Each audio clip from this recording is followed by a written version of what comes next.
Hello, everybody. Greetings. This is the intro. DreadLore system is what we're playing. The setting is a horror investigative game set in 1982 Detroit. I'm going to turn off my little camera so that I can't see myself and I'm looking at you instead. There's links to the DriveThruRPG, the Linktree, the Patreon, all that stuff on the Twitch. Media production is by Couchfire Media. Thank you, Couchfire Media.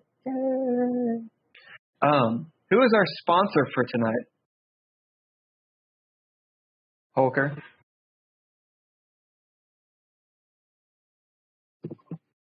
Tonight's sponsor is the file notavirus.exe. If you click on the file notavirus.exe, someone else's dream will come true. All right, everybody introduce yourselves and your character, please. We'll start with Andrea. Well, man, daddy. All right, I am Andrea, and the fuck did I do with my character sheet? My character's name is Leah Mizrahi, and she is a former IDF soldier who decided to move to Detroit after things were not going so great in her country. So yeah, it's a lot of fun. Drizzle? Yes, I am Drizzle. I am playing Simon Vincent, who is a hard-boiled detective who tired of all these little kids doing stupid things. Ken? I feel like Nord a little bit right now. I feel like I'm on a different planet, but I'm coming back to be with all you. I play this character, Nord Zetterberg, and he's a journalist who's really doing his best to uncover, the things, the supernatural, the crazy, the unseen and unheard, and report to everyone out there what he finds between drug bits. Holger? I'm sorry, I clicked on the file. I don't know what's going on with my computer. Anyways, my character's name is Tony Terniak. He is a border guard in Detroit and a former priest. And he annoys Canadians all day. Yeah, he does. That's not all he annoys. Right, so the recap, I'm going to keep it. Eventually I'll get to the recaps and I'll have it nice and smooth, but I don't right now. Whatever. Last session, long and the short of it, you guys investigated Annabelle Butte's neighborhood. You got to the neighborhood. It's this rich neighborhood in Grosse Pointe, which is the north east of Detroit. And you staked it out in both Nord's van as well as Simon's Buick. You made a whole bunch of bids so that you were actually pretty stealthy. The house that you staked out at, you could tell that they were on vacation. They were making it look like people were there, but they were on vacation. And you had a good vantage point on Annabelle's. Some of you saw that someone left the house, went up this wooded, forested hill. This neighborhood is nestled in an old pine forest of evergreens and such. I believe it was, who was it? It was Simon and Tony that went off. You followed the gate. You saw some creepy shit, a creepy statue in the backyard of this wrought iron gated house, really long backyard, all forested. You climbed this hill the bald hill atop. There's some ancient mausoleum-style statues up there. And lo and behold, you found Annabelle Butte, although she wouldn't admit her name to you for a long time, doing some pretty witchy stuff. Nord in his van developed the photos that he had taken of all the weird shit, saw that all of it had actually been exposed, only to succumb to the drugs that he was imbibing. And he potentially hallucinated a monster before him take the photos away. He wakes up, tries to tell Leah and her daughter Mariah, who were staying in the Buick, what's going on. And I think there's an ad. Anyway, and the photos look normal. They could be, potentially, they could be something could be weird about them. But when Leah looks at them, they're all explainable. You can explain away what you see, except for one of the photos. Do you remember which photo that is? Yeah, it was the one of my friend, my former friend, who is now a corpse. Indeed. But it was definitely, yeah. Cloyce, you see him, he kind of looks monstrous. He's got long fingernails, light pouring from his eyes and mouth. And then he turns to look at me, which is just great. And he pulls a Harry Potter moment and looks at you in the photograph. Yeah, that's what goes down. You guys go up on the hill at different times, but basically you hear a disturbance. Nord goes and investigates. Then Leah follows when she hears Annabelle screaming up there because she's being accosted by the party while Nord takes photos. Leah and Mariah drive the Buick through the forest, up the hill, somehow making it. Screwing up that Buick pretty good. You interrogate Annabelle, and what you find out is that Mariah, Leah's daughter, and Annabelle know each other. And Annabelle lives in the house below. Her parents are gone on vacation. And this community of rich people, including a Lady Callie, all have keys to each other's houses, and they check in on the kids and whatnot. And Annabelle's scared of her. She doesn't like her. It's about that time that Annabelle's going to call the cops because, well, you know, you've accosted her. Simon's pulled out a gun. All hell's broken loose in that regard. It's around 5:30 in the morning. Sun's about to come up. And it's all looking pretty grim until Nord and Tony talk to Annabelle. Tony uses his priestly vibe. He spins breath and kind of cuts to the wick of things, getting Annabelle's attention. And then Nord mentions Gabriella, who is Annabelle's friend, who's been missing. And at the mentioning of Gabby's name, Annabelle, her entire shitty demeanor changes. She becomes incredibly frightened, taking several steps back from you all and demanding to know who the fuck you are. This is essentially where we start. You guys have any notes on top of this?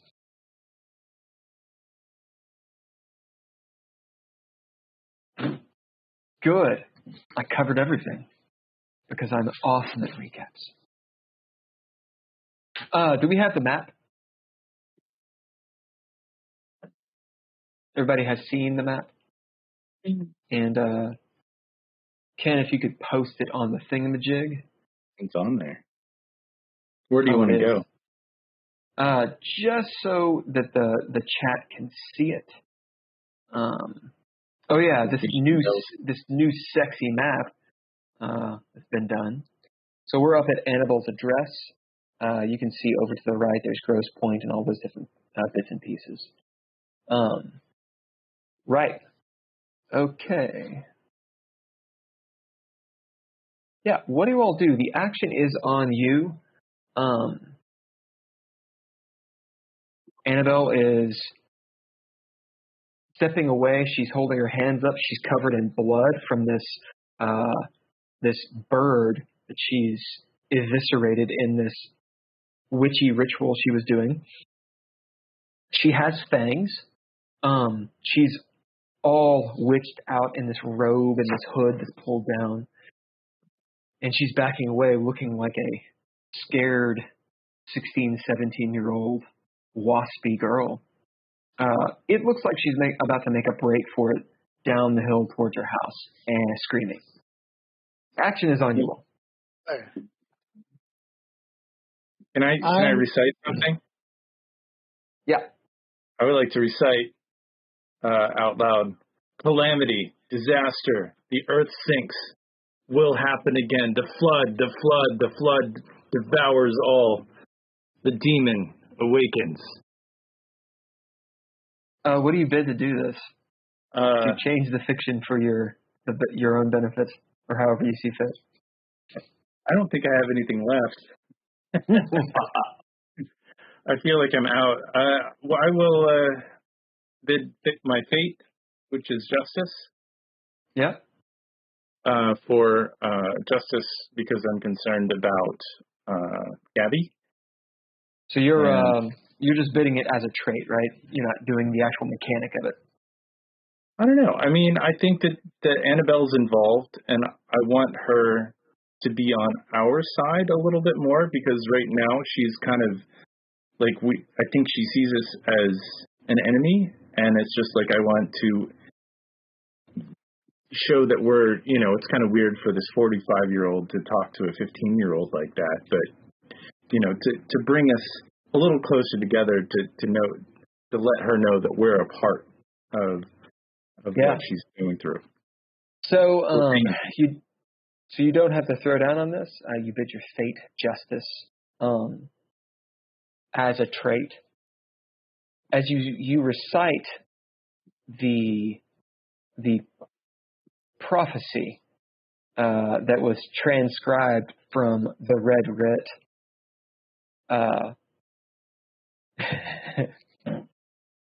You see Annabelle blink at you twice, eyes wide.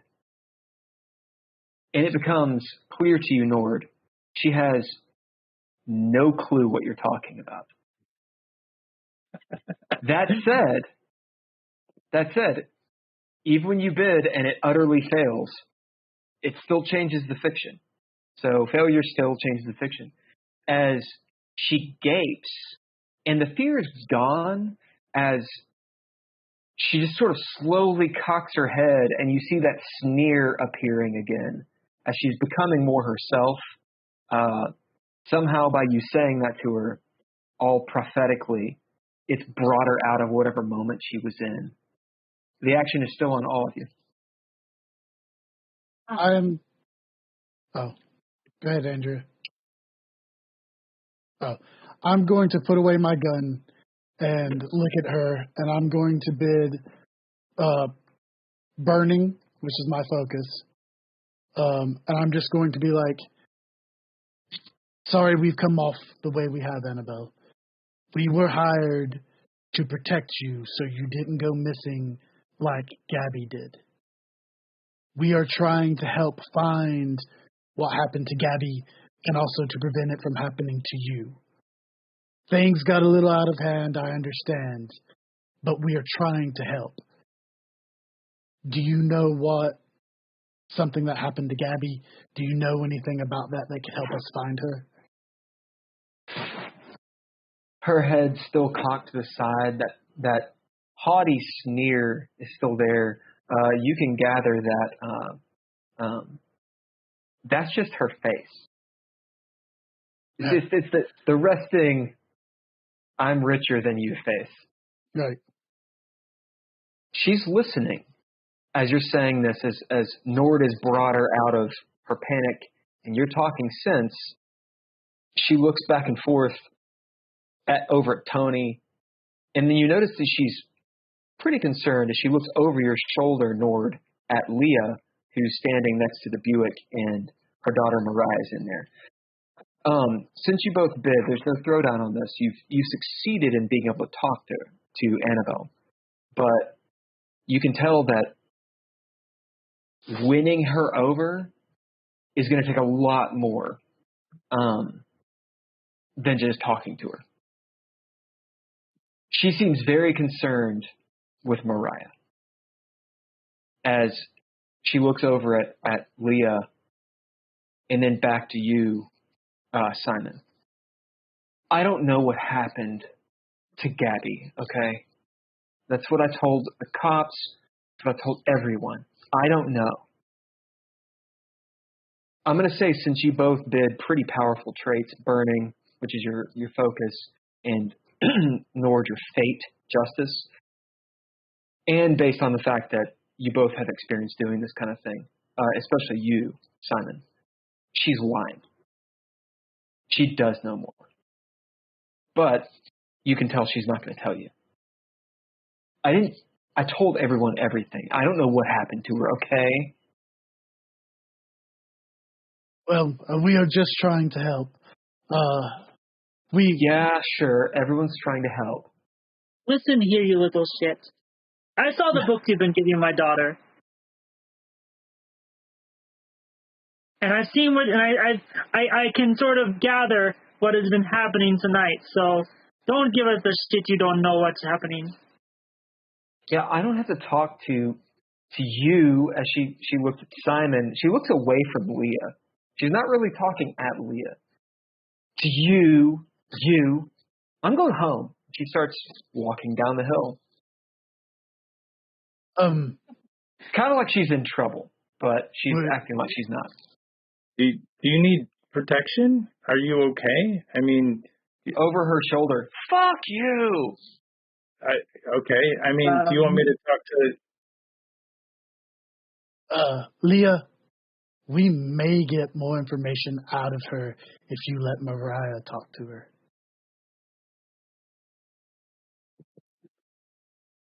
They are friends, from what I can tell. Fine, but if that doesn't go the way we want it to, she'll reach in her back and pull out the gun and, rack it once. Like, I'm ready to get down to business because this is getting silly.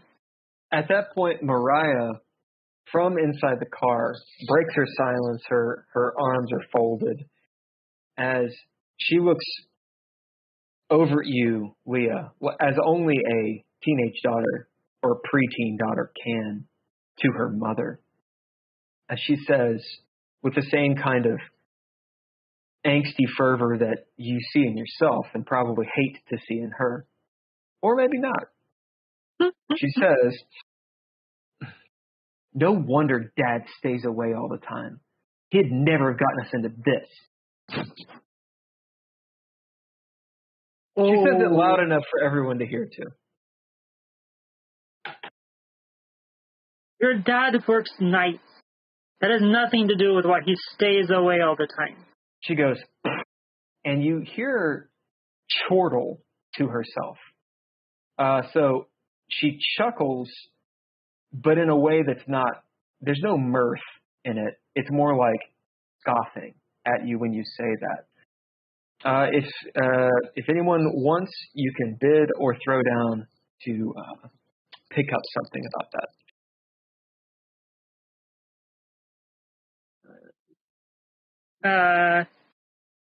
I'm going to bid Mom to do it. As you bid Mom, I mean, you know your daughter well. And you know how she scoffs. And she's got just an attitude, of course.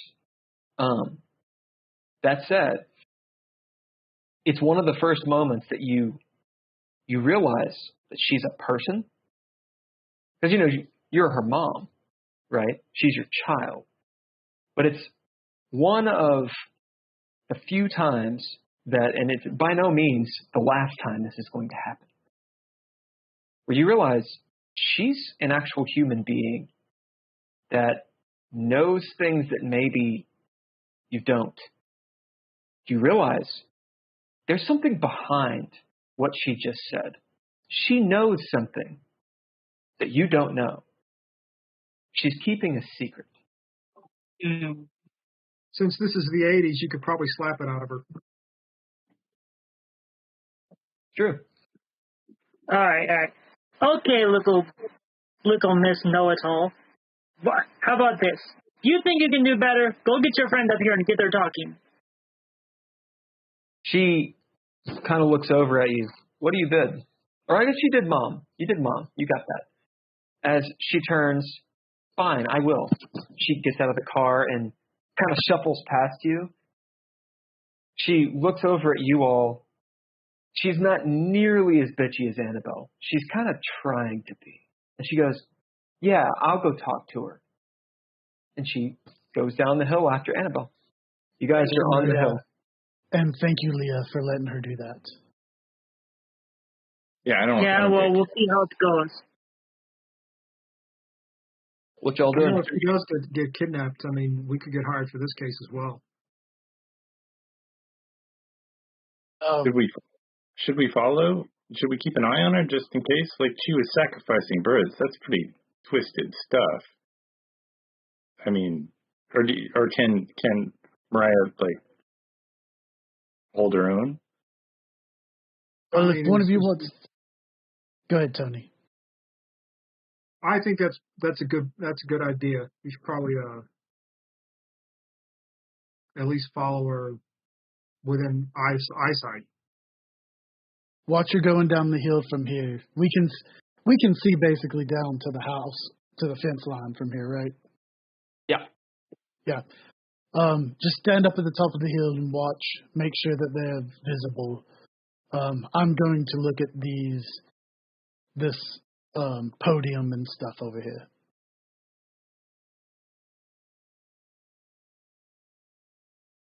What the rest of you do?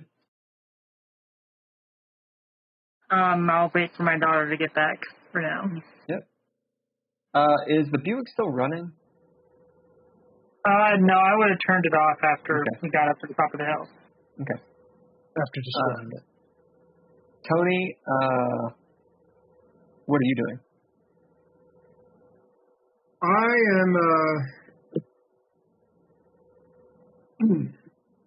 I'm going to take a look at the house. So you're going to go down the hill through the forest, and try to take a look at the house? Yeah. Yep. So you see Tony start off towards Leah, towards Mariah after she's disappeared into the woods. Nord, what about you? I am going to. That's a great question. I feel like Nord is pretty upset that his, little statement didn't go anywhere, and he thinks he probably can't read kids very well. So he's like, well, why are we even here? It's like, I kind of want to go get some coffee and go home, but do you say that? Yeah. I mean, I guess my home's right there, so I could go back home and you guys could wake me. But I'm a little worried that, you threatened this little girl, and I'm not crazy about that. I don't know much about kids, but threatening little girls is pretty tough. Even though she was murdering birds, so it's like this is a weird situation. I think we should make sure that Mariah's safe, and then. Now, are you actually saying that, or? Yeah. Let me tell you something. In my time in the IDF, I saw plenty of kids do pretty messed up stuff. I have no problem taking out children if I need to.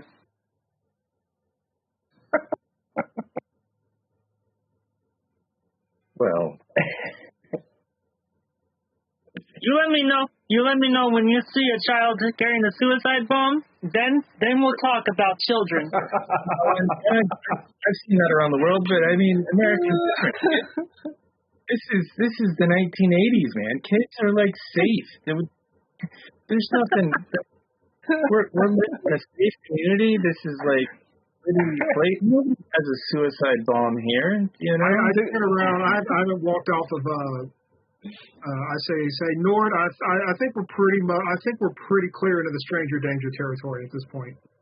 Yeah. We're the bad guys.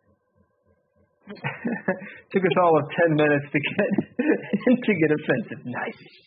Everybody gets a pip.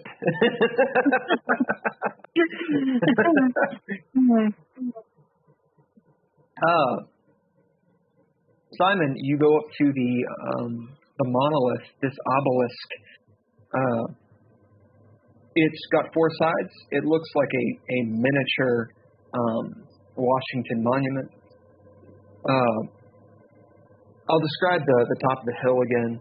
There's only a few trees. It looks like a hill that's balding of trees, surrounded by these pine trees, very tall, 30, 40-foot pine trees that are still green and that kind of thing. Of course, because they're evergreens. On the hill, there's this large slab that's on the ground that's covered in blood splatter from the bird, feathers and bird parts, entrails and shit. Some dice, some gaming dice, some bones that Annabelle left. There's the monument, and there are a couple, what you can see now are likely headstones up here. They're all off kilter and such. Some of them have sunken into the ground. It might cross your mind that this is an ancient cemetery. Okay. I'm going to investigate the headstones and stuff. How are you going to do that? I'm going to just go up and look at them and rub them to see, like if the name is not visible, like rub it to see what the name is and stuff, to kind of figure out whose headstones these are. So you move past the obelisk itself, noting that it looks like there was some sort of etching all up and down it at one point, but it's all rubbed off and barely perceptible. As you rub your hands across that and maybe go over to one of the other headstones. What do you bid to do any of this? I think I'm going to throw down because I don't have a lot of stuff to bid. Okay. Yep. So when you throw down without bidding, you can only get one success on a die, regardless of what you roll. But you can still get flair. So it'll be your action die, D10, and which aspect you're going to use. Would that be grace or wits? It's up to you. How are you doing it? I'll use wits. Okay, so action die and wits. You're trying to get names here. This is how you're changing the fiction, trying to get some sort of... to know what this is. Right. So on my wits, I got an 8. So that's still only one success and one success on the other die. But, okay, it has to be a 10 by 10, doesn't it, to get the flair? No, you can have it's got to just be a 10 up. Okay. A 10 or higher, so a D10 or a D12.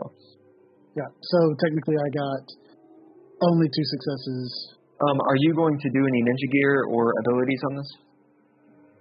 No. Notice I have not told you your threshold. Right, yeah.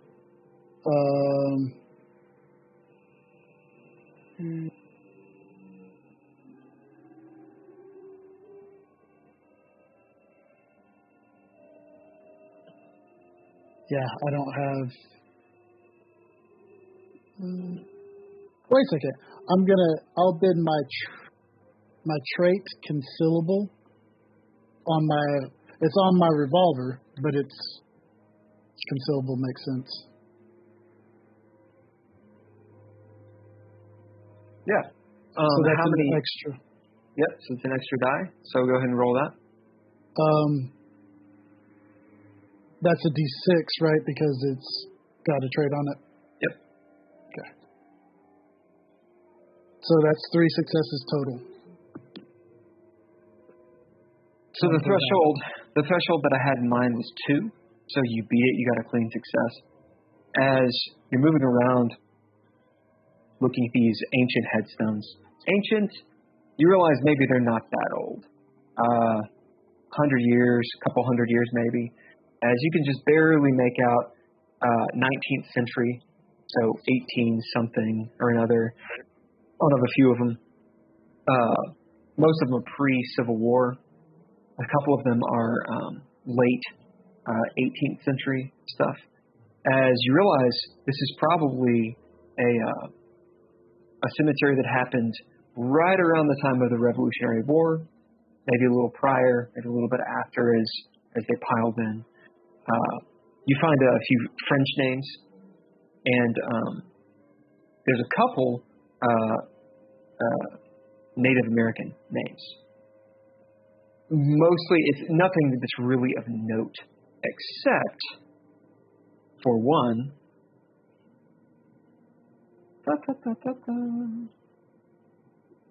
So sorry. Finding this guy. You see, Brownson, as in Brown Son, is the last name. First name is Orestes. Orestes.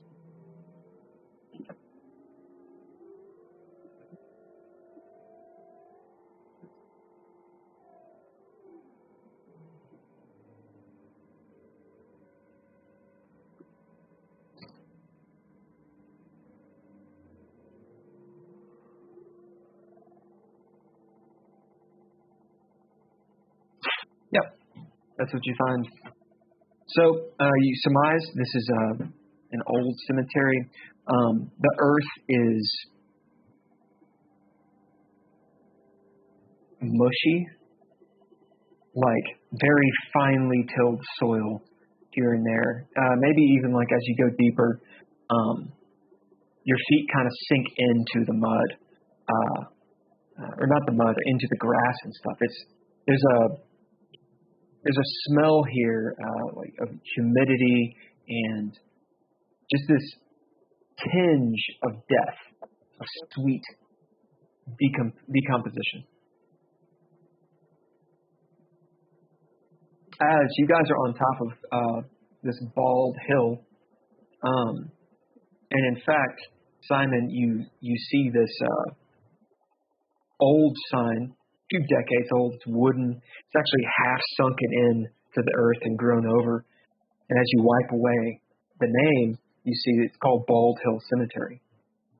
As up on this hill, the light of the sun peaks over the horizon.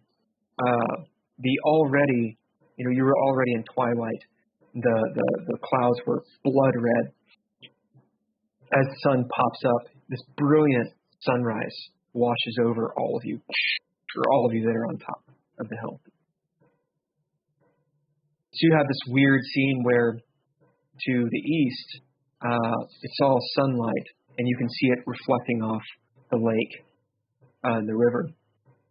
But then as you look over, the shadow of the hill and such is still bathed in nighttime. What y'all doing?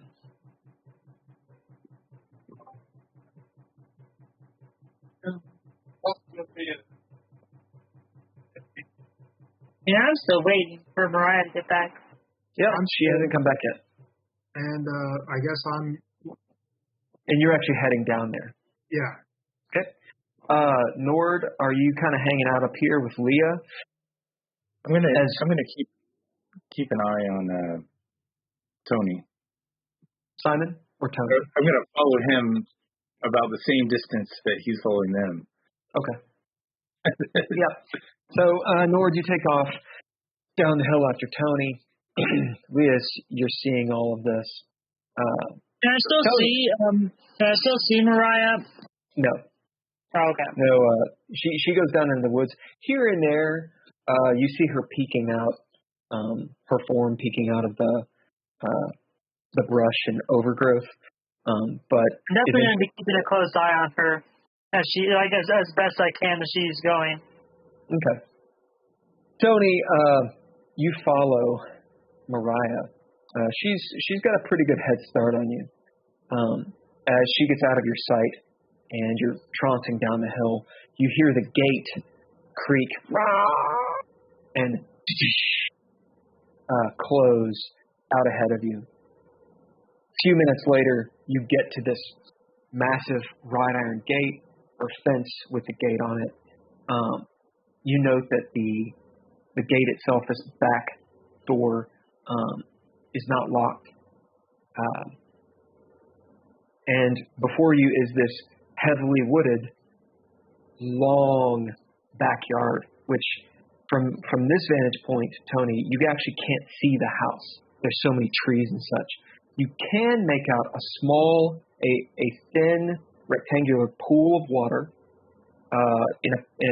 that's in the center of a path, and out ahead, this figure with this big bowl, the statue. That's the one I saw on my way up, right? Yeah. And that's a good football field away from you. Like, you can just make it out. It's like that big for you. I'll walk in. Thanks. As you're paying attention up there, you hear the distant creak of that gate. Tony, as you're going in, immediately, despite the sunrise, which you saw happen as you were descending the hill, it's still nighttime, or like nighttime, in this backyard, which is heavily treed. Is it elaborately manicured, or is it just kind of left to grow? It's wild. Yeah, there's vines all over the ground. That's choked out the grass in lots of areas. Probably, I'm thinking like kudzu, but I think it's probably too north for kudzu. I don't know. Is there kudzu or couscous or whatever the fuck it's called in Detroit? I think it's kudzu, but I'm not sure how north it is. I always hit it when I go to Atlanta, and I'm like, what the fucking smell? Oh, Jesus. The worst. Anyway, that kind of invasive vine is everywhere. There's a feeling of like a misty spookiness here. And despite your attempts at pushing on, your eyes are constantly drawn to that statue that as you approach, you realize it's actually quite tall, maybe 6.5, 7 feet. And this huge, this wide bowl that it has, for some reason, is drawing your attention. Do you remember it's full of, well, what you think is blood? Yeah, go to walk up to it. As you approach, you see it's some sort of metal statue, actually. You see the patina on it. Looks like it's this woman that's crying, and her eyes are looking down into whatever liquid is in the bowl. I stick my finger in the liquid. Cheers. Of course you do. Of course. I believe we gave you a flaw, which has to do with a phobia. Oh, yeah. With blood. Yeah, I'm going to go ahead and bid that flaw. Blood phobia. Hemophobia. Is it? Yeah. Is it? Hemophilia? Yes. Blood phobia. As you shake, your hand shaking, you dip your finger into this liquid. Pulling it out, you realize it's just goopy water.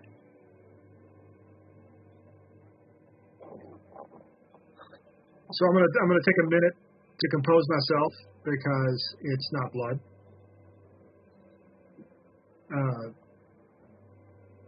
And I look around to see if there's any inscriptions or sort of at the base of the statue, as sometimes you can see. Yeah, sure. What do you bid to do this? To find something? I bid Latin. Why not? Why not? Why not? Latin, the creepiest of old languages. As you're searching around the base of the statue, how in depth do you go here? And describe that scene. What does it look like? You just looking, or you getting into it? Describe that. So I look around the base, and I will try. First of all, I'll try and clear some of the vines and undergrowth that sort of in contact with the base and the ground, because I actually want to see how the statue is connected to the ground. Indeed. As you take some time to pull these weeds up, thinking they're going to come up easily, of course they're weeds, so they don't. They're thick and ropey. I have a pocket knife. Pull out your pocket knife and start cutting off, the weeds and such. It's not much, but I think it would help. You see that the statue, being metal, being very heavy, it looks like it's bolted into a slab of concrete on the ground in front of this length of a pool. Looking around at the base, since you bid Latin, you will find some Latin written along it. Find a year, Roman alphabet, yay, Roman alphabet, Roman numerals, which you can read. As you see, it says the year is 1663.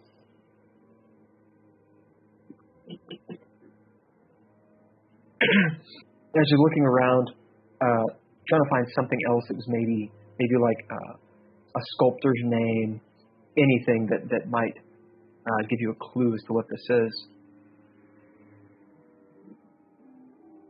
You find the number 3 written on the opposite side of the foot of the statue. So 3 talents.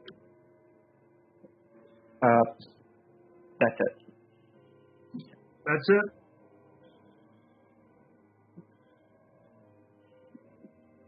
All right. So I'm not going to push my luck, and I'm going to walk out.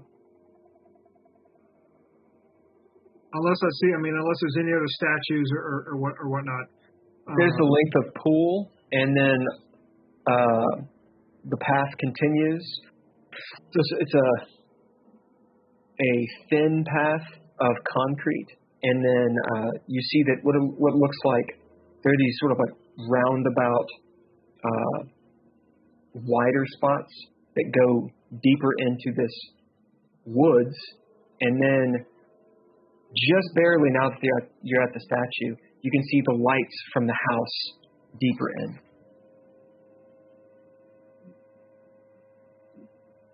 I'll look around for I'll take a look around a bit at the pool.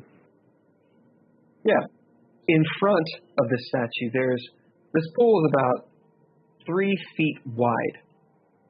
As you look into it, you see a reflection, of course, the reflection of the pines over it. It's completely serene, placid, like a mirror, but the water is black, the same sort of drudge muck that was in the bowl itself, maybe because of all the pine leaves or pine needles. Of course. Right. It's not being maintained. That length goes 20, 30 feet out in front towards the back gate. You feel very alone here, and insulated from the outside world.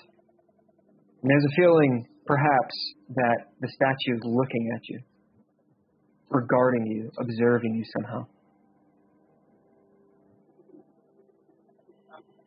In that case, at that point, I'm actually going to walk back out towards the back gate.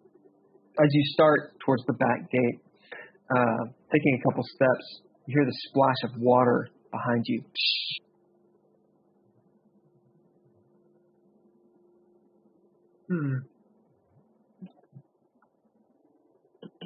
I'm going to continue walking. As resisting the urge to turn around, you start walking, ever feeling like something is watching you. Maybe the hairs on the back of your neck stand up. These trees that are towering above you now feel somehow claustrophobic around you, like they're keeping you in here, like a snow globe or something. In the distance behind you towards the house, you hear a door slam open as maybe you're kind of walking quickly. Oh, yeah. I'm going to quicken my pace. And you see out in front the gate. Up on the hill. What y'all doing? What is on the other side of the hill? You will go to the other side. We'll get to you in just a second. Are Leah and Nord doing anything extra here? It's probably been 15 minutes. I was just kind of watching Tony move around and just kind of standing there. Well, you can't see him. Once he gets down about halfway down the hill, he's in the woods and you can't see him anymore. Yeah, I would have followed. Just kept an eye. Okay. So Nord, you're heading down like you'd said, and I've forgotten, keeping the same distance behind Tony. He gets out of your sight a couple times. You hear the gate open, slam shut, or the creak shut, and you find yourself at the gate. We'll get back to you in a second. I'm going to jump back up to Simon. Simon, as you go past the sign of Bald Hill Cemetery, which we can add to the map at some point. The ground is mush. It's firm enough to walk on, but your feet sink into the grass and the moss a good inch or two every step. And here and there, there's like a slushy sound, like and a sucking sound as you pull your foot out. Looking around, you see the hill has a decline to it, a grade to it. Think of like going down like if you've ever been skiing, like a blue course, and there's trees kind of here and there. You know what I'm talking about? Okay, well, the grade's about so, and there's little mogul hills around trees that obscure the path here and there, but not enough to where you can't see the bottom. As you look around and see all these overturned and cockeyed tombstones, as you realize you've gotten to the actual cemetery part. As you're walking down and kind of like sliding a little bit, immediately, since you're on this side, it's darkened because the hill is obscuring the sun. 10, 15 degrees cooler, so there's frost on the ground, crunching under your feet. The moss is on one side of the tree, like the north side or whatever the fuck. And the smell is of like putrefying wood everywhere. If you're a person with sinuses or like the allergies, that kind of kicks up into your head, into your face immediately as your eyes maybe water. What are you doing down here? Well, I was originally looking to see if it would be better to drive the car over the hill and out a different way as opposed to trying to drive it back by the house. But now that I see that out real quick. Yeah. Now that I see all this, well, because all the tombstones and stuff look basically the same, like as what was on top of the hill, right? Yes. Yeah. I'm going to head back to my car and get the keys from Leah and tell her that I need. Leah, give me your key. Give me back my keys. Before you get there, right, as you turn around, out the corner of your eye, you notice at the bottom of the hill movement. We'll say that you're just beyond the lip of the ball of the top of the hill, maybe 30, 40 feet down the grade.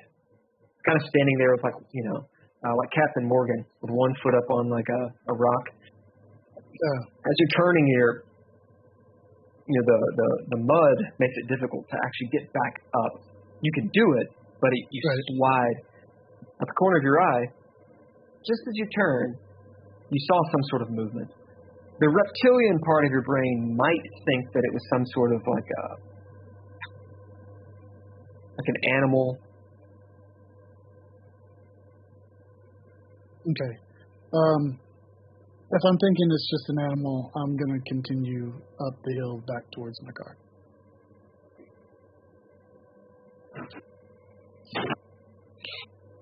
You can make a reaction roll.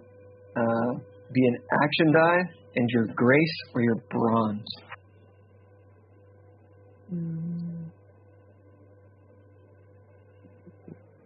Action die. And on this, because it's a reaction roll, your dice work normally. Okay. The threshold is 2. Okay, I got a 10 on my action dice. So that's clear, so you can recover something. Okay. And I only got 1 on the aspect die.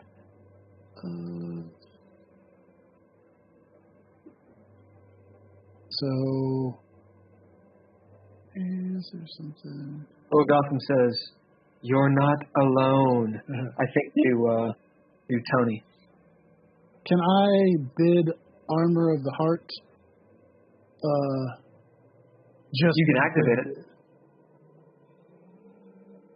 What happens when I activate? Oh no, Armor of the Heart's just extra hit points, right? I don't know. Can't remember. Yeah, Armor of the Hearts just gives you extra plot armor. But I wanted to bid the ability to get another die. Or the only way to do that is if it specifically says it does. Oh, okay. Normally, abilities give you bonuses to your success if you have upgrades. Right. Some of them say you get extra dice instead. Okay. Well, yeah, because that one's just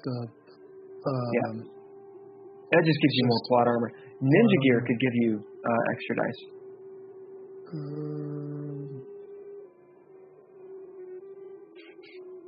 Okay, I will bid my flask to get an extra die. Take a pull from your flask? Yeah.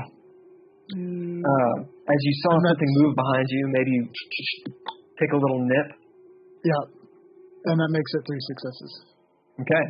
You get a clean success. As you struggle up the hill, maybe at one point even going down to a knee and getting the muck on your pants. What kind of pants are you wearing? Like slacks.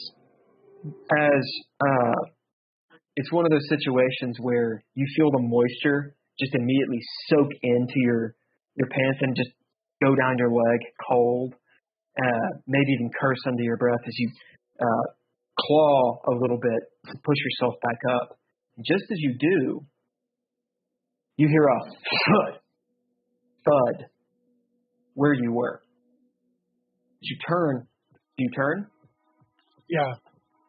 You turn and look, and you see a rock, like a broken off tombstone chunk in the mud. It looks like a meteorite hitting the earth, just a smaller version of it. As the mud is all splattered, and you hear the mud on trees around you and in the pine needles. Probably fine. I am going to, as quick as I can, get to cover. As you got the clean success. As you scramble up, put your back up to a tree, and you're at the top of the hill where the firm ground is. Okay. Nord, you get to the gate. Do you open it? I can't see anymore. As you look in, and now you're at the gate, you see, for a moment, you can't see Tony at all. And then you see him pop up behind that statue as he's pulled off a bunch of the vines, and he looks like he's investigating the statue. Sure. I'll just kind of listen and watch him do. Cool. Yeah, I mean, just kind of self-fulfilling prophecy. I understand. Yeah. Like, I don't want to break in. I mean, I have ethics. You know, I'm not gonna invite me to go into this. If there's nothing I can steal in there, or you know, you see Simon. You see Tony dip his finger in. You basically see that scene play out. You see him dip his finger in the bowl, looking at it.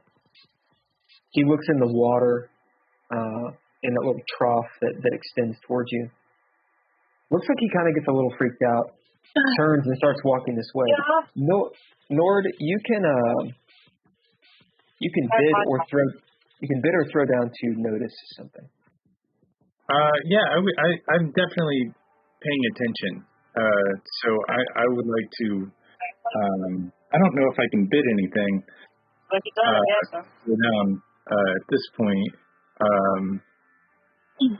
I can use conspiracy nut, which is my flaw. Yeah, I love it. Yeah, as you're looking around, tell me how that plays into this scene. Describe this for me. Well, I mean, it's interesting. I feel like Nord is a very flawed character. He really wants to break into the mainstream, and he's not afraid to maybe stretch some of the facts of things. So if he can just get a glimmer of any little detail or just, you know, if it's just a little bit of fantasy, like, it's gonna make him feel better. Like, he wants to believe, like Mulder, you know. As he was clearly, once he gets famous, he'll be the inspiration for Mulder. Oh, absolutely. As Nord, you're looking around, kind of hoping to see something. And then you do. You see up in the corner of the gate, high up, maybe actually attached to the tree, about yay big, this security camera. Go.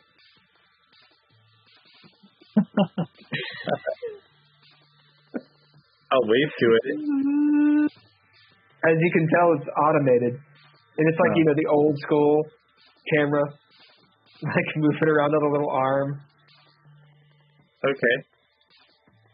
Well, I mean, as you see Tony coming back, Tony, as you get to the gate, it looks like there's someone standing at the gate. It's for a split second, you feel your heart jump in your chest when you realize it's Nord looking up into the canopy. Yeah, I think we're being watched. You think? Yeah. Not by the camera. We're being watched by those trees. Trees? What tree? No, nobody's around. I mean, there was this little girl, like. Look, no one's there. Okay. If someone splashes the water when I leave. And don't get me started on what was in that bowl that statue has. It wasn't blood, but muddy water. Anyways, let's where's the girls? Oh well, Mariah's. I thought you were following Mariah. Where's she? Well, I guess I guess I took a left. Yeah. Well, I'm definitely worried about her. I mean, I don't trust Annabelle. I don't. I mean, that's just. It gives me a sick feeling in my stomach every time I think of it. Let's go on down the hill and see if we can find them. Yeah. Okay. Yeah. So we walk down the hill, I guess. You mean up the hill? We're at the bottom of the hill at the backyard. Yeah. Up the hill. Little Gotham said, "Oh fuck, I completely forgot about the kids." Look, be fine. They'll just set a bunch of traps in the house. A couple of burglars will come along. There'll be like 3 other movies after this one. It's fine. They're NPCs. Yeah. I mean, Leah seems fine. I wouldn't let my kid around Annabelle, but you know. Well, I never really thought about it because I was trying to be a priest for 5 years. Yeah. Well, I never thought about it because I never want to have kids.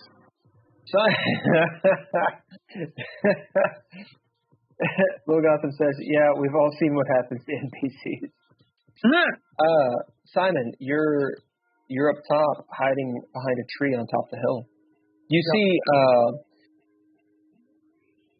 across the bald part of the hill, obscured by the car, because the car is not completely up onto the hill yet. It's sort of just got like actually, I don't know if it has the parking brake or not on, but you do see Leah kind of leaning up against it. Speaking of, Yeah. do a fate roll really quick. You know where it's going. Who wants to do the fate roll? We'll say Simon can't. I'll do high. Who's going to be Fortune? All right.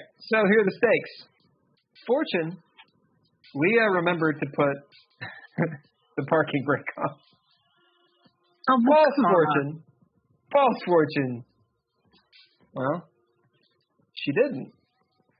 So you can find out if that Buick pops out of gear. Go ahead, roll. The D100? Yes. Simon is not happy. All right. Hilarious. I got 49. I got a 15.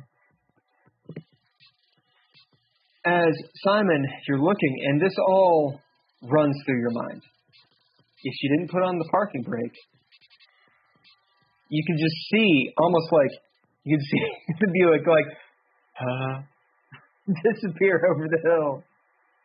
Her falling down, it crashing through the woods, and killing Nord and Tony. Party wave. But it doesn't fall. The action is on you, sir. I'm looking back to see through the stone now. Yep. Since it was not an animal. Yeah, you look around. You don't see anything. Or you see what I described. Yeah. So no more movement. Okay. You bid anything?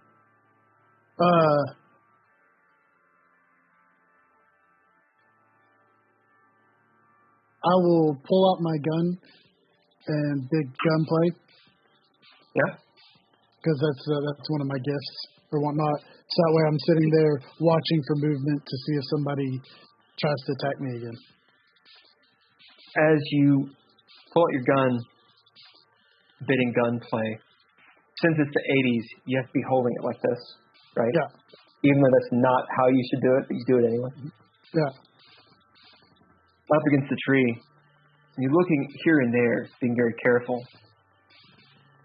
You don't see anyone.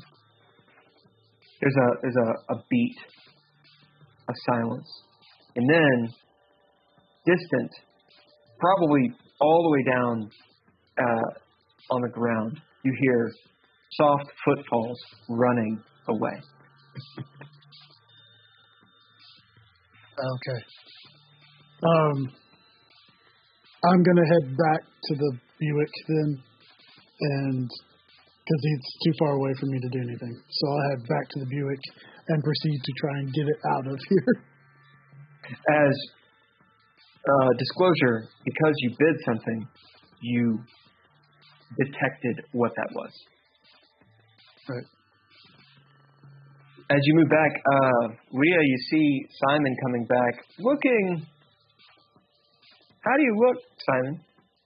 I'm covered in mud, like from down my pants, the front of my stomach, a little on my sleeves, just from having to climb up the hill. I've got the gun. I put the gun back into my pocket, and I look pissed because I'm covered in mud. My Buick has been driven up this hill. I spent $6,500 on that thing. That's, and just so you know, you can see it in my eyes. You're getting a bill for this.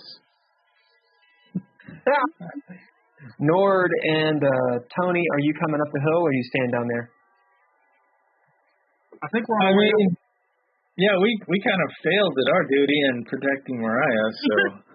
As you guys up top, you see Nord and Tony ambling up, kind of talking to each other, looking over their shoulders here and there. They look not scared, but concerned. Leah, you don't see Mariah with them. Wait, where's my daughter? You hear, as you guys are about halfway up the hill still. So you all know the hill's about 200-300 feet. So it's, it's a good piece. She lost us. Well, am I going to go do this myself?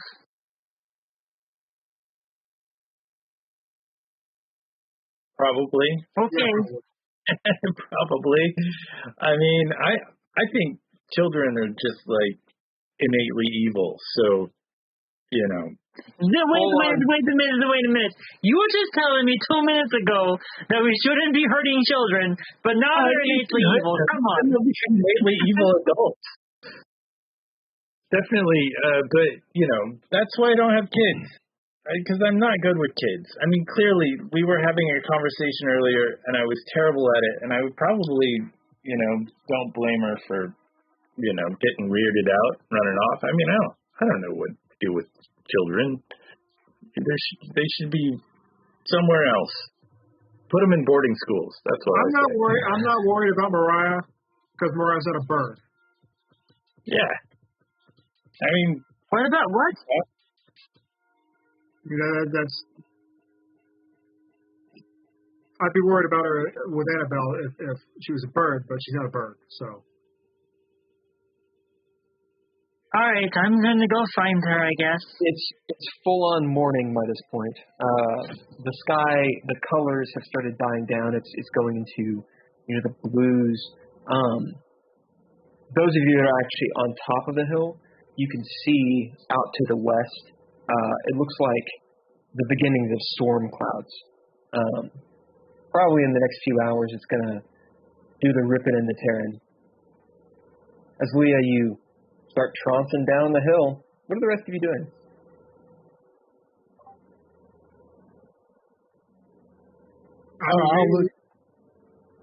At some point, we're gonna have to go back, so we should probably follow her because our transportation is down there. I'm getting my car out of here, so I hop into my car and try to get it down the hill. So do you try to turn it around, or do you back up the whole 300 feet plus in through the woods? Does it easily look like I could turn it around?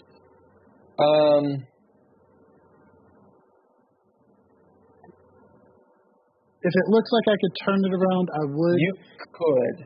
You could do it. It'll take a bid or a throwdown to do it. Okay, because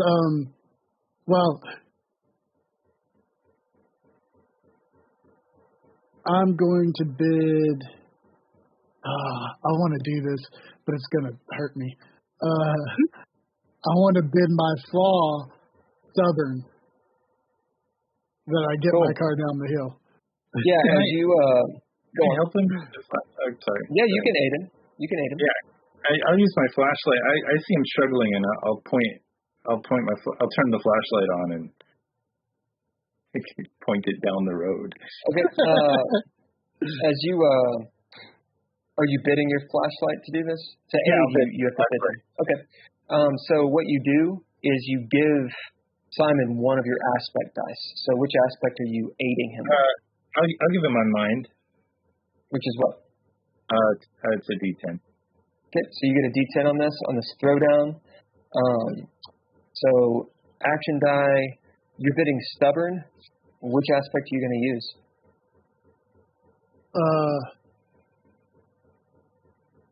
Would wits be fine? Yeah, sure. Yeah. Navigating this? Yeah, and because being a cop, I would have had courses in driving a vehicle and doing stuff with it. So crazy shit. So you get 2d10 and whatever your wits is. Okay. So I said this was a bid or a throwdown. So you got it. It's just, do you get a narrative point or not? So go ahead and roll. Okay. I got 3 successes. All right, you get a narrative point. Do you want to spend it now to change this, or are you just going to roll with it? I'll go ahead and spend it now to say that I deftly navigated out of there and don't do any more damage. Yeah, you were going to lose your tailpipe.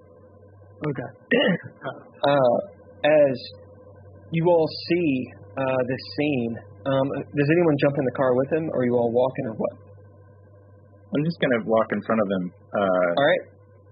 Oh, with the flashlight. Simon, it's your show that you spent the narrative point. Describe how this all occurs.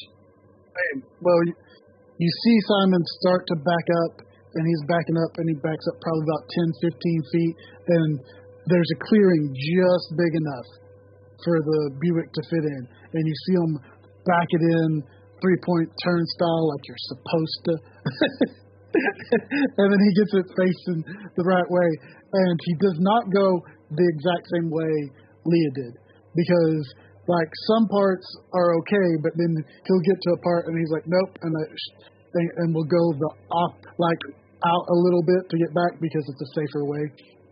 So now he's got the Nord. Since you're aiding him, describe how that plays into all this, and you guys can go back and forth.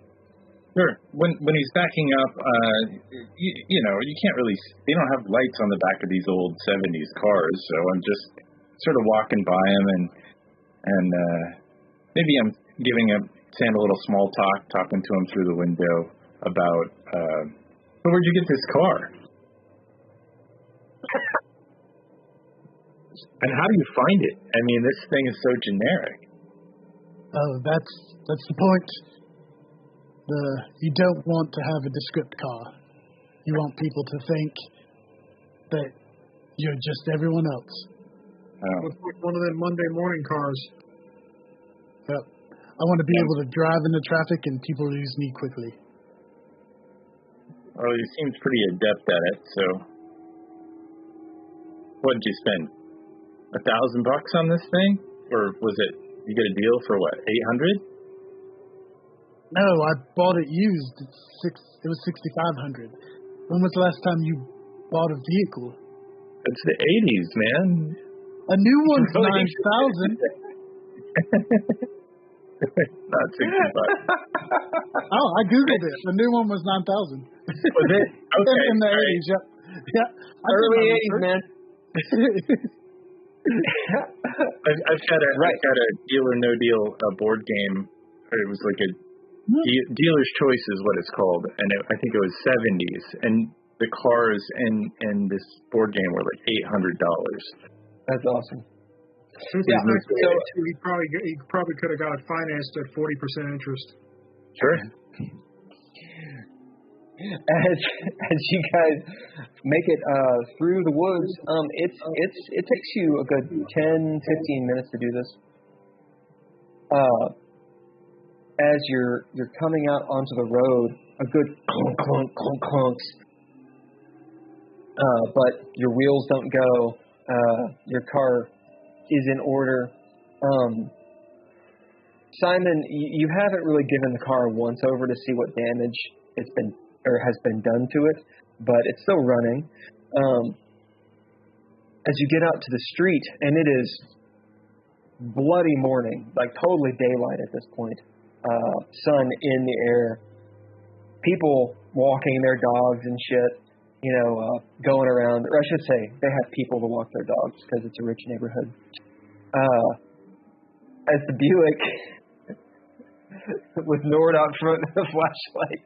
The Buick spills out of the woods over the curb into the cul-de-sac. Gunk, gunk, gunk, gunk. A couple people, like, walking dogs, like big German Shepherd style dogs, turn. What? Huh?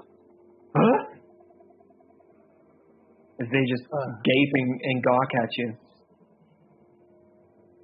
You notice now, under the cover of darkness, it made a lot of sense to park Nord's Kippy van in the driveway of this very nice house. You know, one of those driveways that does this? It has the yard that no one wants to cut. But right now, it doesn't look right. It looks, in fact, very suspicious. And tell me high or low, Nord. Low. You see a police officer actually parked next to that house, looking at the license plate with a little flip thing, you know, writing the license plate down, looking down at it. The police officer has not seen you all because it's out of the cul-de-sac and up or down the road a good piece. But you do see it.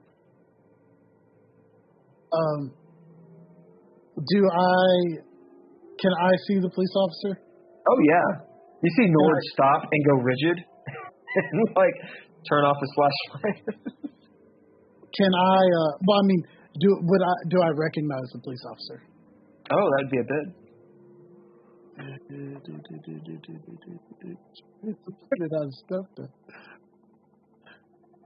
that little dolphin says, "Nothing to see here. Move along." I'm gonna bid distant because he's very far away. That's the other way. So I'm rationalizing it to see if I know him.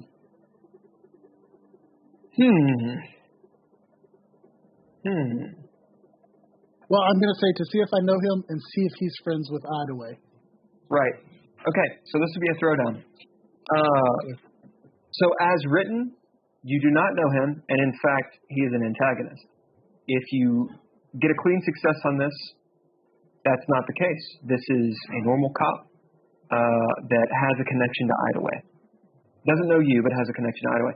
If it's Limbo, it's just a normal cop. Okay. Threshold, since it's a written thing, the threshold's going to be 3. Okay. So it'll be my action die and... Which aspect to use?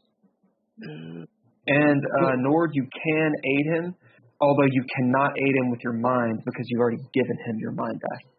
Sure. I think mind would make sense over wits, right? Sure. Because it would be me knowing him. But I can't. And knowing about him. Oh, okay. You can aid him, you just can't use your mind. So basically, another player can aid you up to 4 times. Not in the same go, but because you only have 4 aspects. Can I use my nature to aid him? No. It's got to be, or you can bid whatever you want.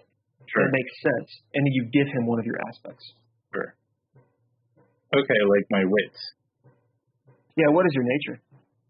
My nature is an altruist, and so like I genuinely care about Gabby, and we are researching a story about kidnapping or murdering children. So I feel like we are on the same side of the law at the very core. All right, what aspect do you give him? Wits, because I can't give them. And what is it? It's a D8. All right, it's a 4. You get a D8. And I have 0 successes. So you did your action, you did your mind, you did your D8, and you got 0. Did you get all ones? No, 2 3s and a 2. All right, you got proficiencies, you got ninja gear. You've got abilities if you want to do those.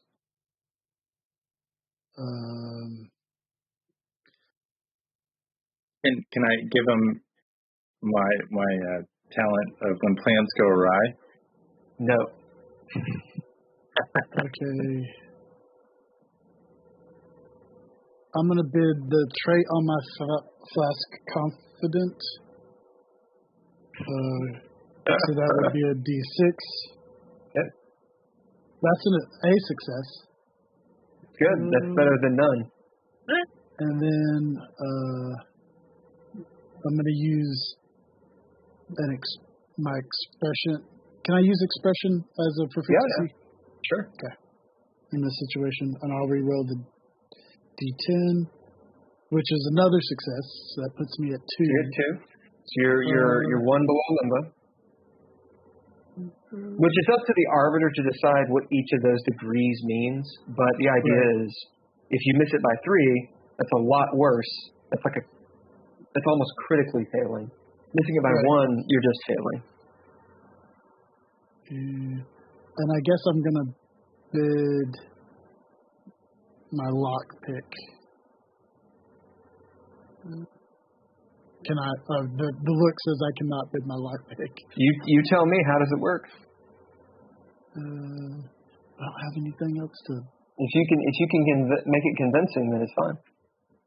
I can metaphysically, not actually. I say shoot your shot, man. What is it? I'm sitting there playing with it, remembering a time that I had to pick one of the cops' lockers because he locked himself out. Yeah, absolutely. This guy looks like it may have been him, or he may have been watching. Sounds good. You get that extra die. Okay, and that's only a D4, right? Because it doesn't have any. Correct. Yep. That's only 2 successes. I can't bid anything else. You got proficiencies. Nope, I do not. I've used them all. Aha! You could spend a point of breath if you want to go directly to limbo, although that would make all of what you did not matter. No, I'm going to stick with just failing by 1. All right. As you're looking at that cop, he looks familiar. You've seen him before, but you don't know him. And you know, in fact, that he's not enemies or anything with Idaway, but you know he's not a friend of Idaway. He was also one who used to make fun of me because of my partner going missing. That's right. That's right. I'll give you a narrative point for taking that for the team. And it goes into your flaw as well, which you did the stubborn. As he's taking down Nord's information, or his license plate, I should say, you see him kind of like tap, thinking, as he goes back to his cruiser and gets inside. Okay. Thankfully, it's the 80s, so there's no internet. Yeah. I want to make note of his car number. Okay, yeah. Car number 5. No. Car 54? Car 54, clearly. Let's see. Which one are you?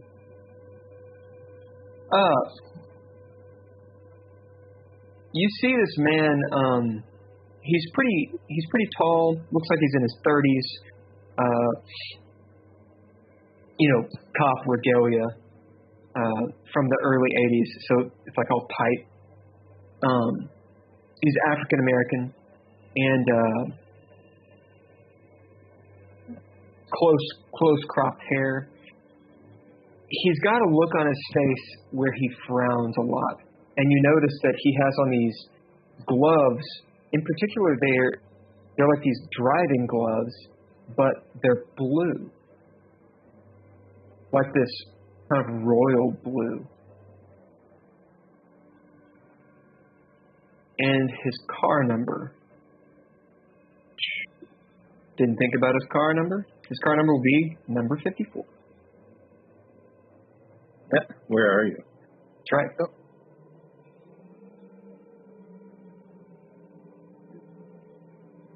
All right. A few moments later, you hear the engine turn on as he's sitting there. Leah and Tony, what are you all doing up at the hill? I went down to go look for Mariah. Oh, that's right. So you go down to the gate. Tony, what are you doing at the top of the hill? I followed behind Tony, or behind Nord. Oh, behind. Yeah. So you're with Nord. Okay, Yeah. so you're right there. Leah, you get to the gate. What are you doing? Is it locked? Nope. So I'll go ahead and just open it. Yep. It squeaks, the wrought iron. As you look out, the scene's a little bit different since it's now later in the morning. Still misty and kind of dreamy, like dark nightmare-y back here. This creepy statue looms out in front of you with this trough 20, 30 feet out in front of it, staring at you. You can just barely make out through the foliage a good football field away, so 200-300 feet, this large mansion that Annabelle lives in. I start heading towards the mansion. Do I see any kind of like footprints or anything? No, everyone was walking on the path. Maybe here and there you might see some stuff in the mud. 2 or 3 different kinds of people. As you get to the statue, you notice that the vines and such, the overgrowth around it has been disturbed and cut and pulled up, revealing some of the base of the statue. And you see that the liquid inside the bowl has this reddish tint to it, this reddish orange, goopy tint to it. I will actually stick my finger in it and see what it looks like, or what it smells like, I should say. It smells like rust. And it's thick and kind of slimy.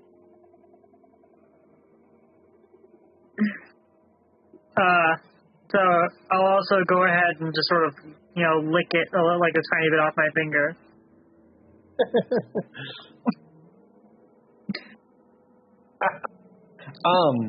All right, you can bid or throw down to not throw up. Okay. As you lick this, and it tastes like licking a turd. I'm going to bid unscathed. Yeah. It's probably got the aftertaste of tetanus. Yeah, as you lick it tastes like your mind is flooded in an instant with all sorts of nasty images. Slimy, fleshy, rotting shit. Maggots erupting from their egg sacs.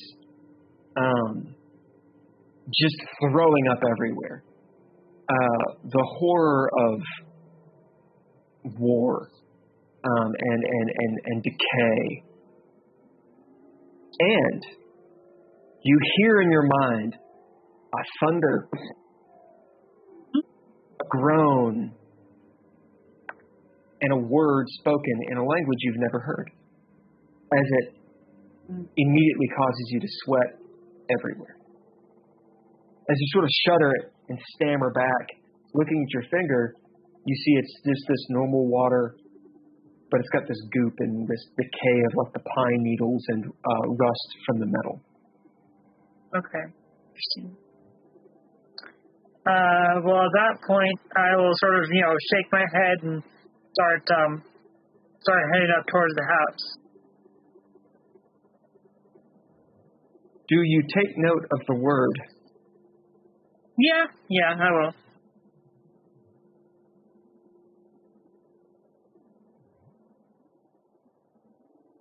just a moment.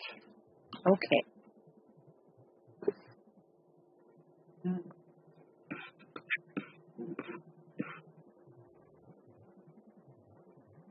Oh, little G gave Leah a pip point. Oh, did she? Thank you. Yeah, because she doesn't know of anyone who would have dipped their finger in that and thought it was a good idea to taste it. I mean, I'm a weird person. What can I say?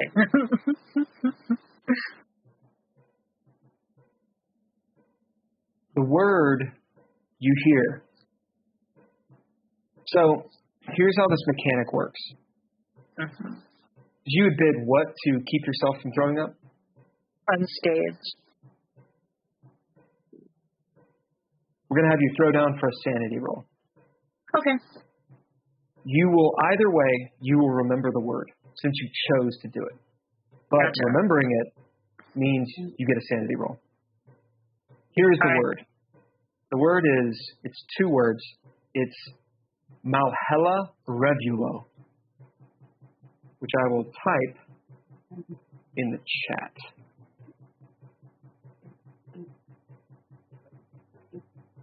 And then for sanity, is that just my mind and my action dice? Yep. And you can since it's a throwdown, you can do everything normal. You can do proficiencies, abilities, ninja gear, etc., etc. Gotcha. Oh, so I figured I'd take this opportunity to hold this too.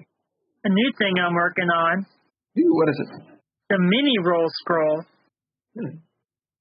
The pocket sized and have like a belt clip and stuff. Oh, that's cool. You have to show it all rolled up here in a minute. Yeah. Okay. How much is the threshold again? 2. Okay, well, I'm at limbo then, because I got a 4 and a 6. So that means you get a flaw, but you don't take a derangement unless you're going to re-roll or do something else.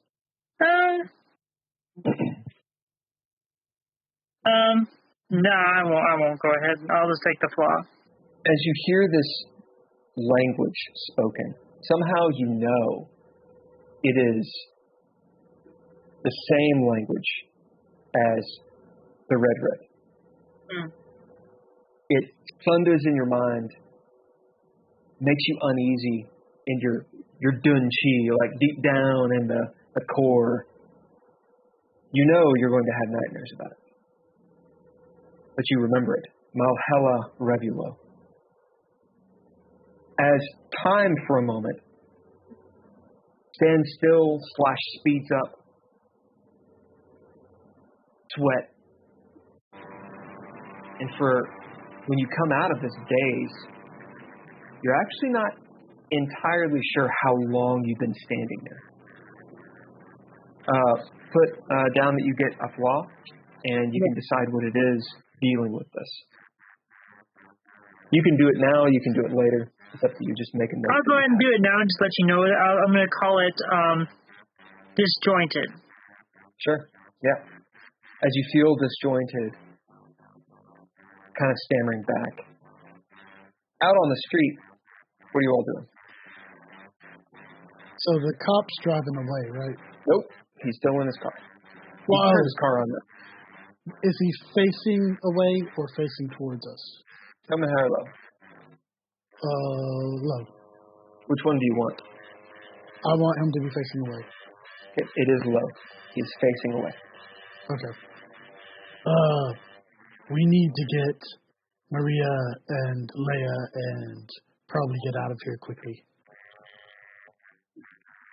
I would agree with you.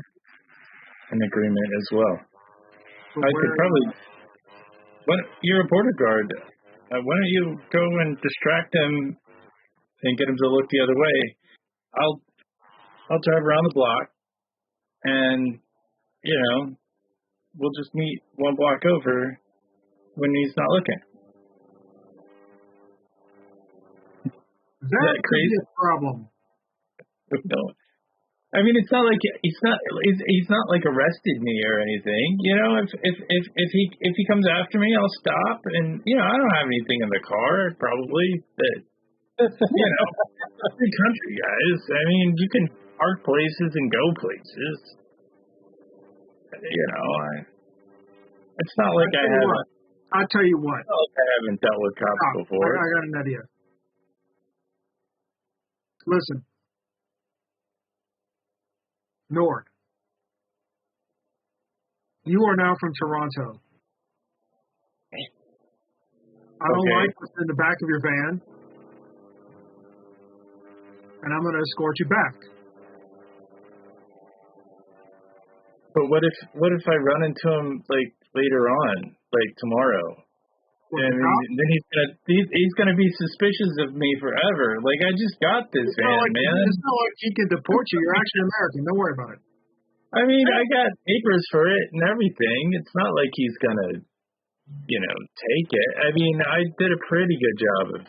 I mean, there weren't papers, but I made papers for it, so they're legitimate. It's a clean van. I don't think there are any drugs in there. You don't think? You did it. Well, that's confident. I think last night I did all of them. Anyway, it'd take them a while to search. I mean, I've been running low for a little while anyway, so it doesn't matter. It's not we're here for a reason. We're here to find this girl that's missing. We were asked by the police force to do it. I mean. We weren't asked by the police force to do it. Oh, I mean, I'm following along. I'm a journalist. I'm a respected. I belong to the 4th branch of the United States of America. Checks and balances, man. Yeah, well, I get a check from another branch. Yeah, we're on the same team. Simon, do you know It'll be fine. It'll be fine. If he's who I think he is, he's not a friend. He looks nice. No, you can go talk to him then. But I don't think he would. He thought I was crazy, and he probably thinks Idaway is crazy too. So I mean, I'm not 100% if that's who he is or not, but if it's him, there's no love lost there. Yeah, what's he gonna do? I mean, we're in a neighborhood, and it's a free country.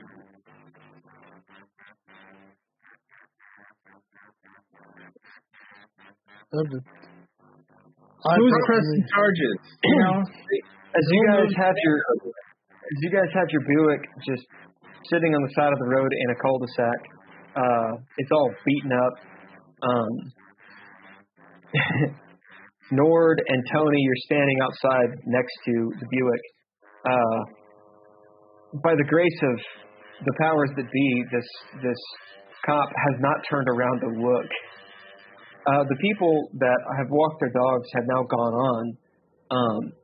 And again, by the grace of gods, have not gone over to talk to this cop. Although it looked like they were concerned that you all were here, there's definitely the feeling in the air of, if they come back, if you linger too long, eventually people will call the cops on you.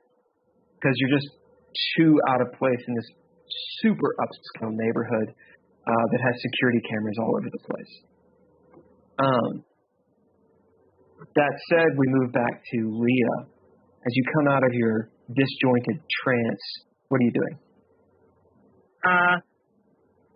I'll look around, make sure nobody's around me. Doesn't look like it. You just noticed the statue still disconcertingly, it looks like it's looking at you, but sure it's not. It's a statue. So at that point, Leah will, again, at that point she'll actually, she'll shake her head and start making her way towards the mansion. As you get to the mansion, a few moments right before you get to the door, this big, too wide door, big rich door, it opens up, and you see Mariah as she shuts it behind her. Mom, what are you doing here?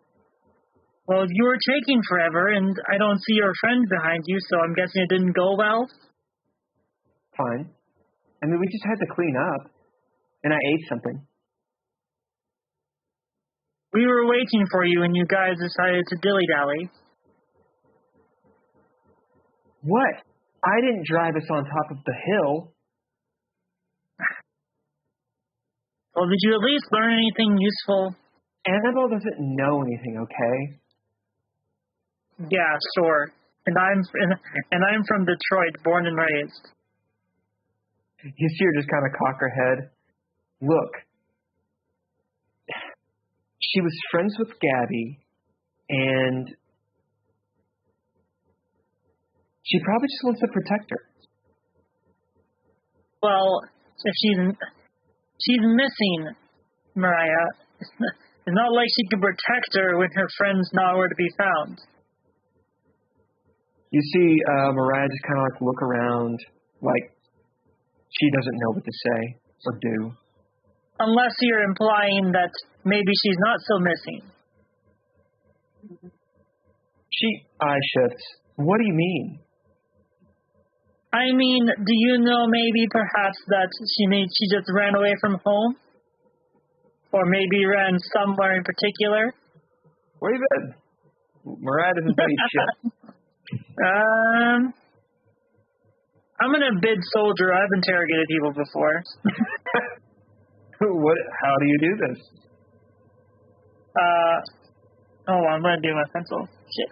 I'll just basically look her. I'll take like a half step forward and just look her dead in the eye, just like the total like 1,000-yard stare, kind of look at her, just like I'm looking through her, not at her. Your daughter has had this happen to her before. You'll have to throw down. Okay. I have a feeling this is not the first time. We're going to say it's a threshold of 2. It's a little bit difficult because she is your 10, 11-year-old daughter. So this would be wit or mind or whatever? Whichever one you think it should be. If you're being physically imposing, then it would be brawn. I'm gonna say it's gonna be wit. It's a mind. Like, this is a mind game for me. Okay, do it.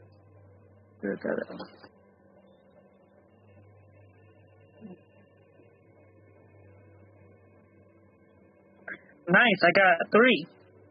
All right. As with a clean success, you stare through her. She holds the gaze for longer than she should be able to. But then she breaks it. She's not inside, but she was staying here, okay? She did run away. And she looks up slowly. Mom, there's some people after them.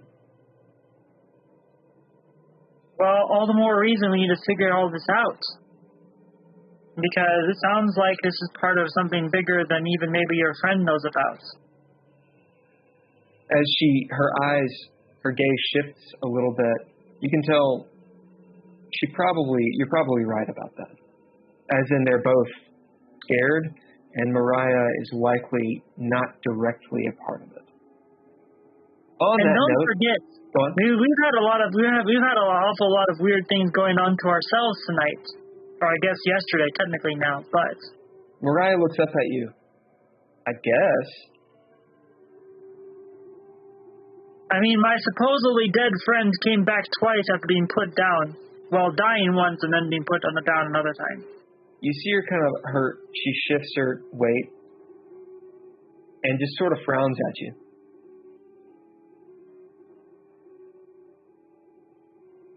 I'm just saying that this is not normal stuff, and clearly there's something else going on.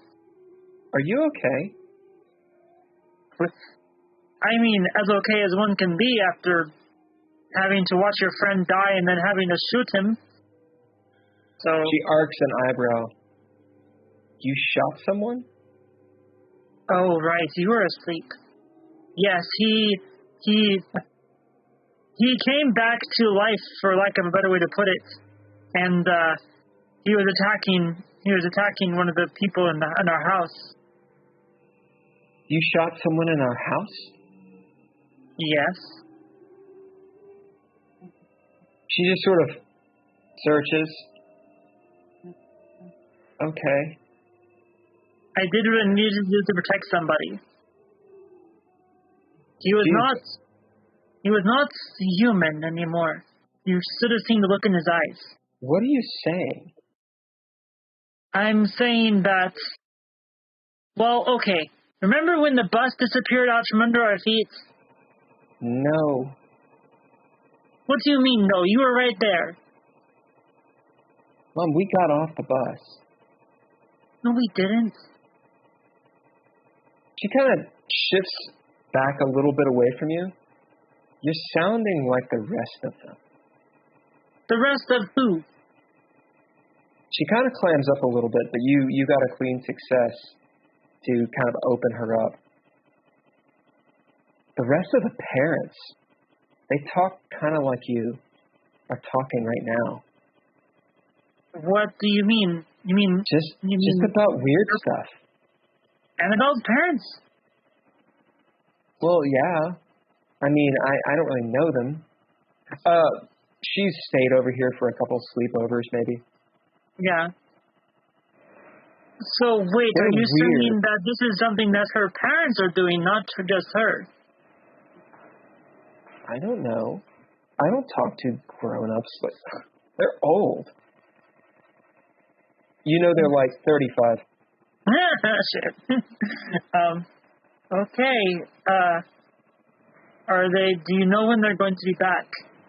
Mom, why would I know? Well, they usually go away for like 6 months at a time. I think they call them snowbirds. And why do they leave their daughter here? Why did we drive up a creepy hill through the woods? And you killed someone in our apartment, apparently. Well, he was already dead, trust me. Oh my God. She throws her hands up in the air. Do you want something to eat? We cooked. And she opens the door and you smell bacon and eggs. Sure, why not? I'll come in as long as she doesn't immediately want to kick me out. So we're going into a montage where they can do some player table talk as well as describe kind of what their characters are doing without the need of throwing down and spending traits. So, if anyone of the party were around, I feel like Leah's definitely getting increasingly frustrated with the whole situation. Like, he's used to, fighting things that make sense, but all this weird stuff is really kind of making her a bit unhinged, actually.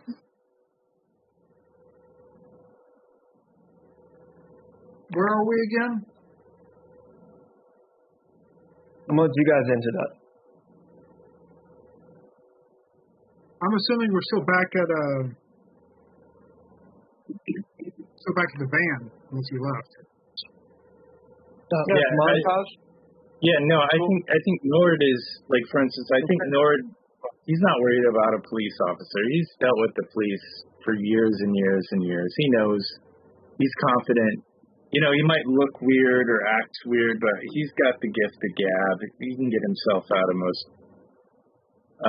most situations, as far as I know. And it's just another situation. It's no big deal. Then let's just leave.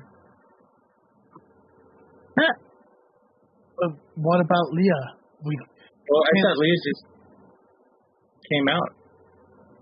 Nope, she went inside. Oh, she went inside. Yeah, but we don't know that. Well, I mean, she's not here. We're all standing here. I'm definitely thinking that it's probably time we get out of here. Well, you want to? Should we go get some breakfast at the diner? The fancy? Well, we can't. Simon's got a point. Shit. We can't just leave Leia. Well, we're not going to leave her. I mean, when she comes out, if somebody comes up to us, just chill, man. Don't act like we've, pointed guns at, like, children or anything. We can sit here this long. Okay, I actually have a cool idea, though. So, Hulker, for your character, would it be okay if your character, like, just remembers my character's name is Leia? Like, and you think of it in your head as like, oh yeah, Princess Leia, obviously. Yeah, I'm sure they did something bad to my parents' name at Ellis Island. So, sure, whatever. Yeah, Leia.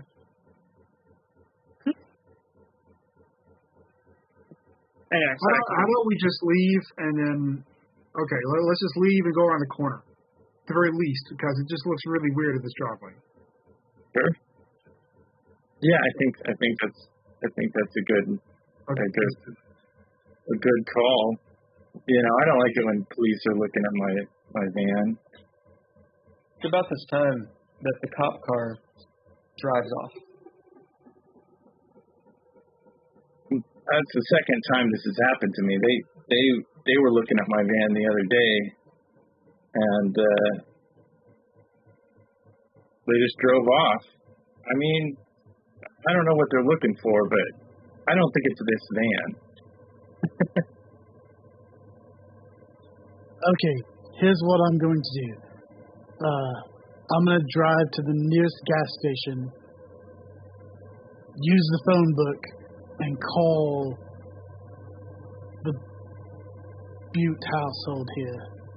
If you guys want to go back to Tony's apartment, I'll call and see if Mariah and them are still there, and if so, I'll tell them I'll come back and pick them up.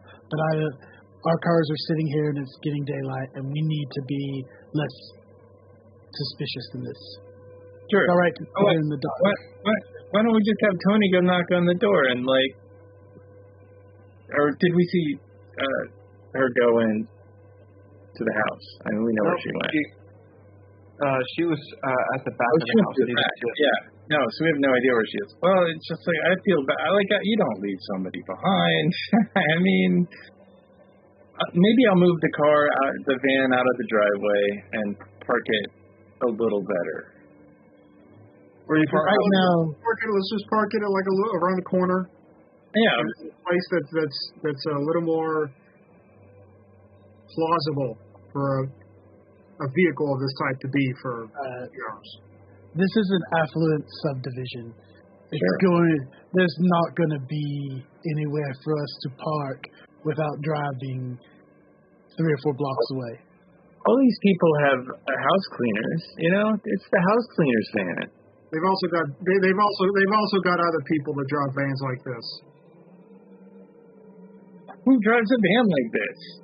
It's a cult. They make a living cleaning houses. It's a part of the thing. All right, let's just go. Let's just go. Well, I feel like we should wait for Lee. We are going to wait around the corner. Yeah. Because you're in someone's driveway. Well, I'll pull out of the driveway and we'll just run it on idle. You know, gas is cheap, and you know, no big deal. Just get it out of the driveway. Yeah, we'll get out of the driveway. I'll just pull onto the side of the road. Yep, you do. Okay. You guys stay here and wait for Leah. I'm going to go to the nearest telephone booth and try mine. Did you see the Buick? We'll drive off. Nord, tell me high or low? Low. Oh. I will say, because I said it a minute ago, right? Meet back at Tony's place. Yeah. So that's we'll meet at Tony's. Okay. I don't know where that is, but I'm sure Tony will tell me where it is. Yeah, I know where it is. Tony, roll me a d12 and tell me if it's high or low.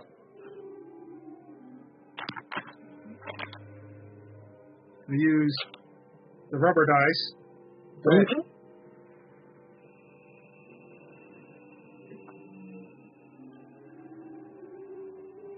It's a 12. Nord, That is not low. as you pull the van around, it finally backfires. Bang! As it does, sounding like a gunshot.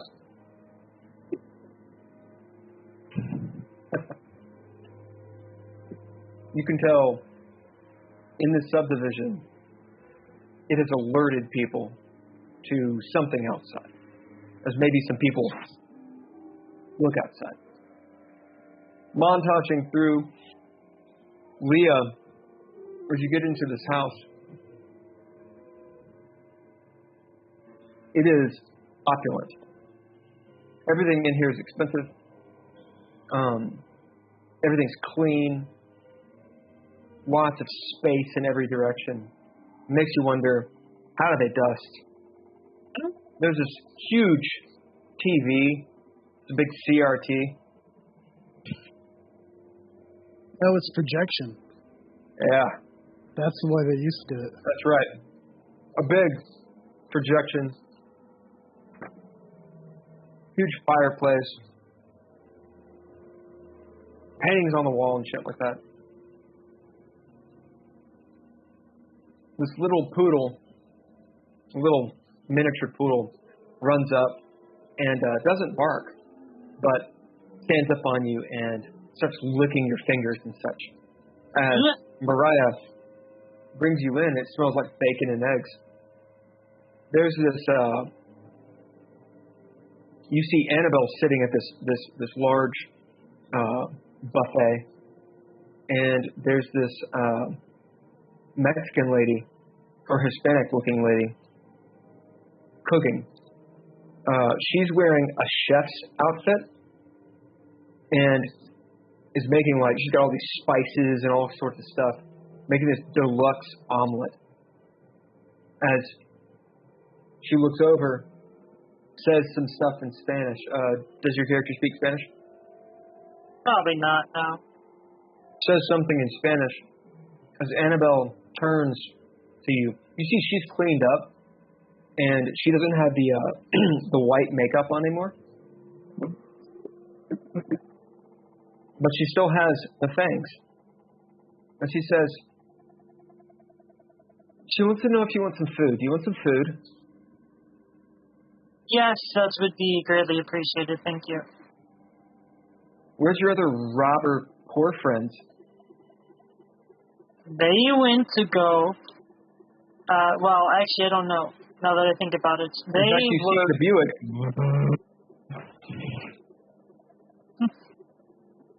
I guess they're off doing their own thing. You hear a gunshot. Bam!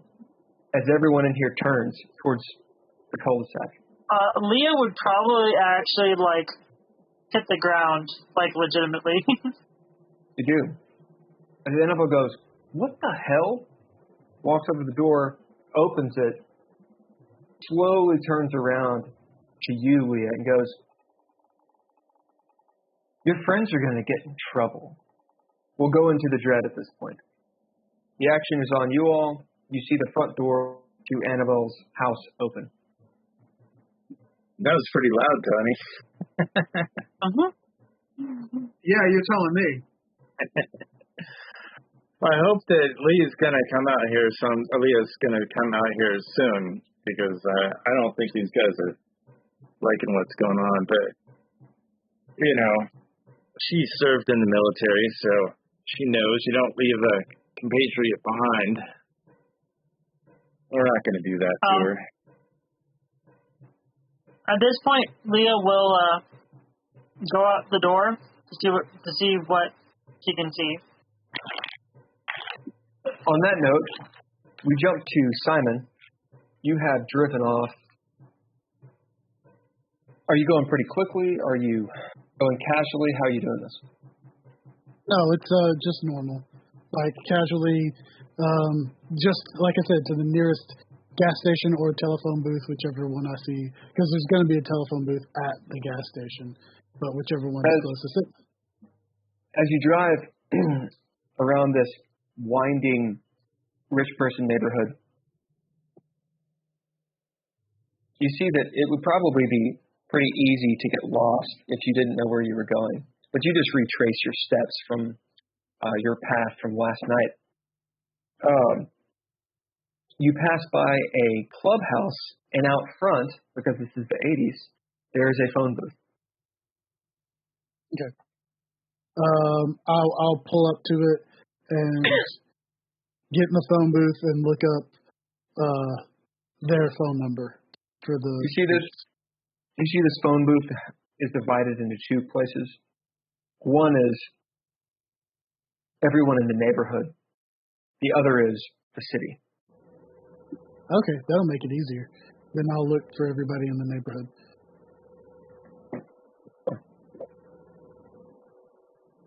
Sorry, what? What do you look for? Well, I look for Butte.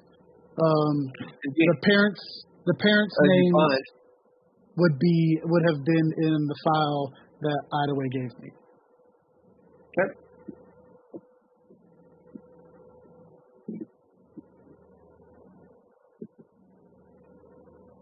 You see Frederick Butte.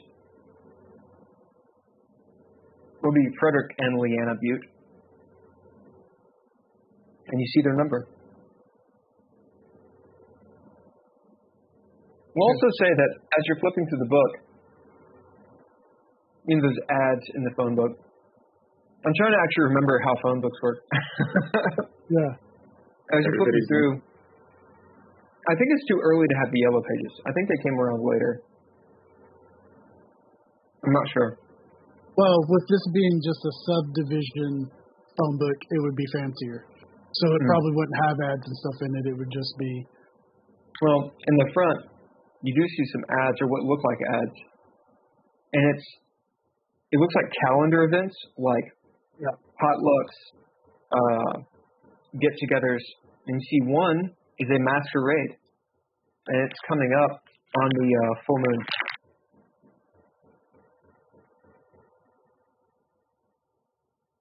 I'm sorry, the equinox.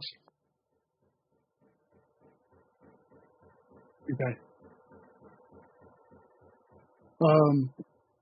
Does it have any other details, or just, like, does it say clubhouse, or where's it at? It doesn't say where. No. In fact, you actually note there is no location. It just says, hope to see you there. This community, I actually didn't name the community. What's the name of this community? Belgrove. What is it? Belgrove. Belgrove? Yeah. I like it. Yeah, it'd be like Belgrove Masquerade Ball,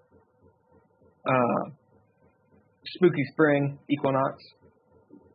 And it'll be like, it almost looks like a Halloween ad. It's all on that real cheap, thin paper, black and white. And it's a person with, you know, the eyes wide shut looking mask. And they got fangs, and they're like doing the vampire thing. Has something pitchy saying like a full night of fun. Get it? Yeah. Is it I'll rip it out and fold it up and put it in my pocket. You do? Okay. And then I will call the number. I'll get out a nickel or whatever. And call the number for the Buttes. Leah, as you're going to the door, and you look out and see Nord and Tony in Nord's van, maybe Nord waves to you. You hear the phone ringing as the cook goes over to the phone, the cord phone, picks it up.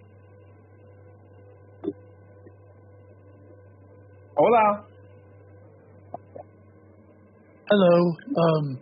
Can I speak to Annabelle or one of the other Maria? Is she there? Yes. See. As she holds the phone to her breast, turning around to Annabelle, saying something in Spanish.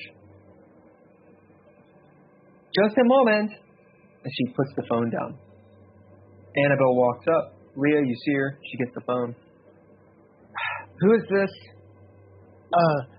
This is Simon. I was just talking to you. Is Maria Simon? still there? Is Maria still Simon? there? Who is this? The guy from out back earlier, the one who's trying to help you with Gabby. What do you bid so that she doesn't hang up on you? Resilient. Lil Gotham says, car backfiring in my good Christian suburbs? Indeed. You bid what? Resilient.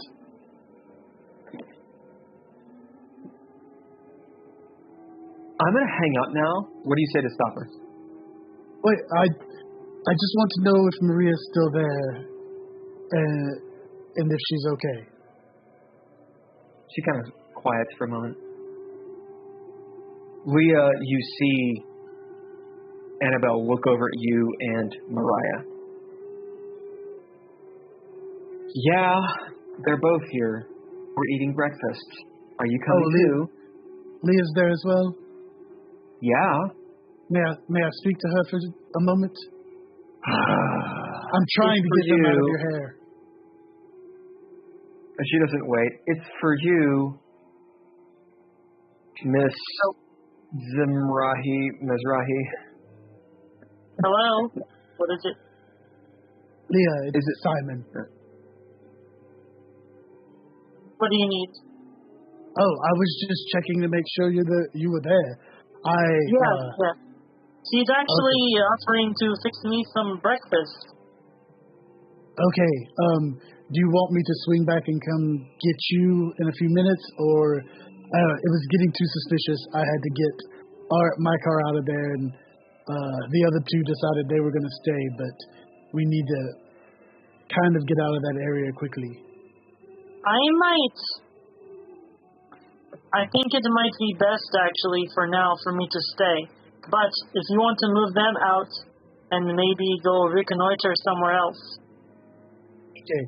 How about we plan to meet back at the diner in, let's say, 2 hours? That'll be fine by me. It'll give me time to get home and get cleaned up. I will drive back by and tell the other two to get out of there. And you just meet us at the diner in 2 hours. Roger that. Okay. Nord and Tony, you might see out the side mirror a woman come out of her house.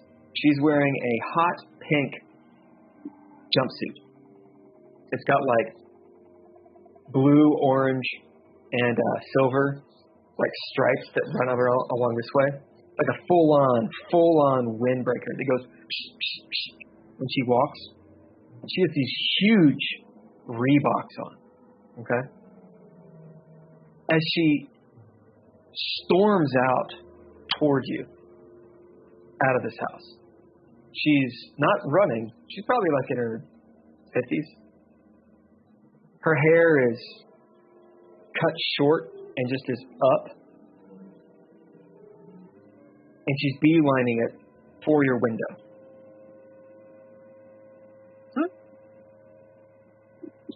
Let's get to talk.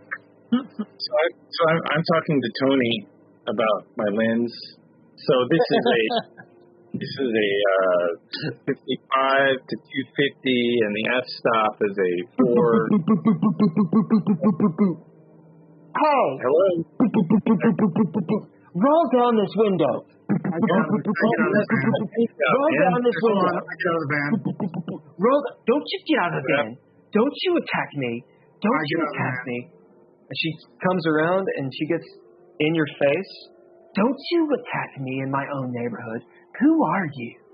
Who are you? She's pointing. Constant motion, like a hummingbird. Say, man. I hit record on the player. Ma'am? Don't you man me. Who are you? I'm in uniform. I'm still in uniform. You're in uniform? Yeah. Because I don't think I've ever had an opportunity to change out of uniform. You're in your border patrol. Yeah. He looks you up and down. Are you bidding this? Yes. All right. What do you bid? I'm bidding guard, the background. Well, Gotham says, a wild 80s carrot is approaching. As you bid guard, what do you say to stop this wild 80s carrot?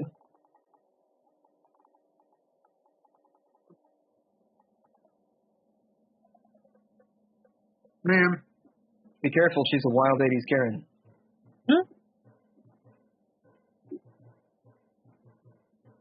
My partner here, if you'll excuse me, has just blown his cover. So,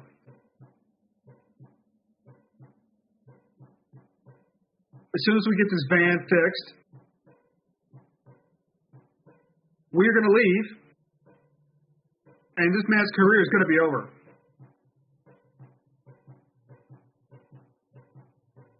Apologize, ma'am. But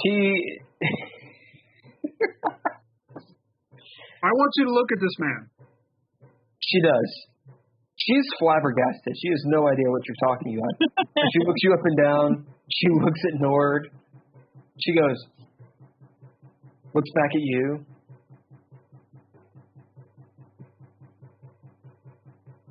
I apologize, ma'am, but I assure you.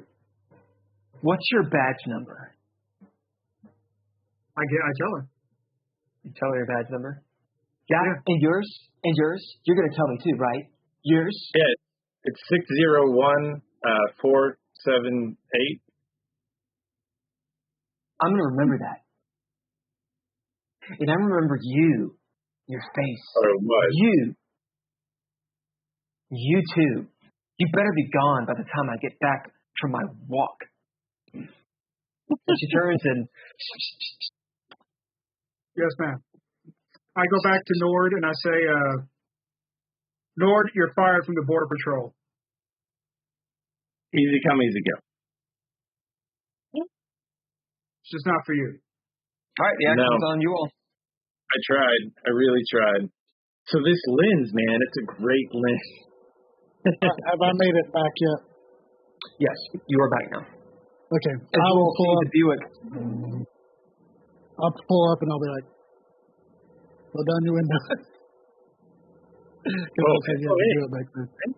As he pulls up, you both notice that there's a tree branch stuck in the side of his car. You got a little something down there. You want me to pull that out for you? I'll get it. Thanks, though. I just talked to Leah, and she said that she's going to meet us at the diner in about 2 hours. She's in there with Annabelle and Maria. So I'm going to go back to my apartment and get changed and probably take a quick nap. We've been up for a while. Yeah, you all are very tired. Let's hope this van doesn't kill us. Let's go. It'll be fine. But I don't care what you two do, but that's what I'm going to do, and I'll see you at the diner in 2 hours. Sounds good. All right, so Simon, you go back to your place. Where are you two going? Well, I'm at my place. Where do you want to go to? You want to ride with him? We'll just go back to the diner. All right. Sounds good. Right. I'll probably need a couple hours to drive it. I can drop you wherever you want.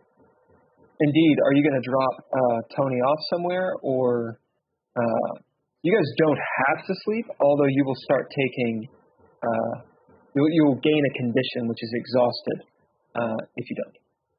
I think it's time. This has really been a bust of a night. I think we just get some rest and meet up. Rested. All right. Well, then take me back to my place. All right. Done. All right. As Simon, you notice that they're following you, or it seems like they are, as you realize likely they're going back to Tony's place. We'll go we'll montage that bit as you guys get back to your respective places. Nord, where do you go? Do you stay at that apartment, or do you go? And I'll just crash out in my van. I'll put the little things up, and I think my van's fine in this neighborhood. Yep, it's fine. You're in the Jefferson corridor. As you all get back to your places, your respective places, without any problems, get back to your apartments. There, as you left them, the TV's on. It's on mute. Simon, you note, maybe both of you, it depends on if you're paying attention. It looks like Rebecca Foster is probably home as you hear the TV on in her room. So back in Leah, at the Butte residence, you are very tired at this point because you haven't slept in a couple days. That's not true. Remember, I slept in the car. Oh, you did sleep in the car. That's right. So you've had a few hours. Still probably tired, but you're not exhausted. What are you doing? I'm enjoying whatever fine breakfast I got cooked up. Yeah, it's this wild breakfast. It's got there's this big omelet, vibrant colors from like the spices and the chives on top, and some pico, and there's some steak inside. It's really decadent. So Leah won't know any much Spanish, but she'll know enough to at least say gracias to the cook. Yeah. You notice that maybe you are or not paying attention. It's up to you. You can bid or throw down to be paying attention to how she cooks it. I'll go ahead and throw down for that one. Okay. That would be, yeah, okay. So I got a total of 3 successes, and I got a 10. So what happens if you get a 10, but also don't have anything that you've exhausted? So you have flair on a 10. If you have already gotten everything back by the book, nothing happens. Okay. Though, as sort of a house rule, you can bank that flair and get it back when you need. Gotcha. It's just the house rule of the game that I made. You can only have one at a time banked. Gotcha. The idea is you can't bank flair. It's supposed to be in the moment. That said, because you beat this by 2 or more, you do get a narrative point.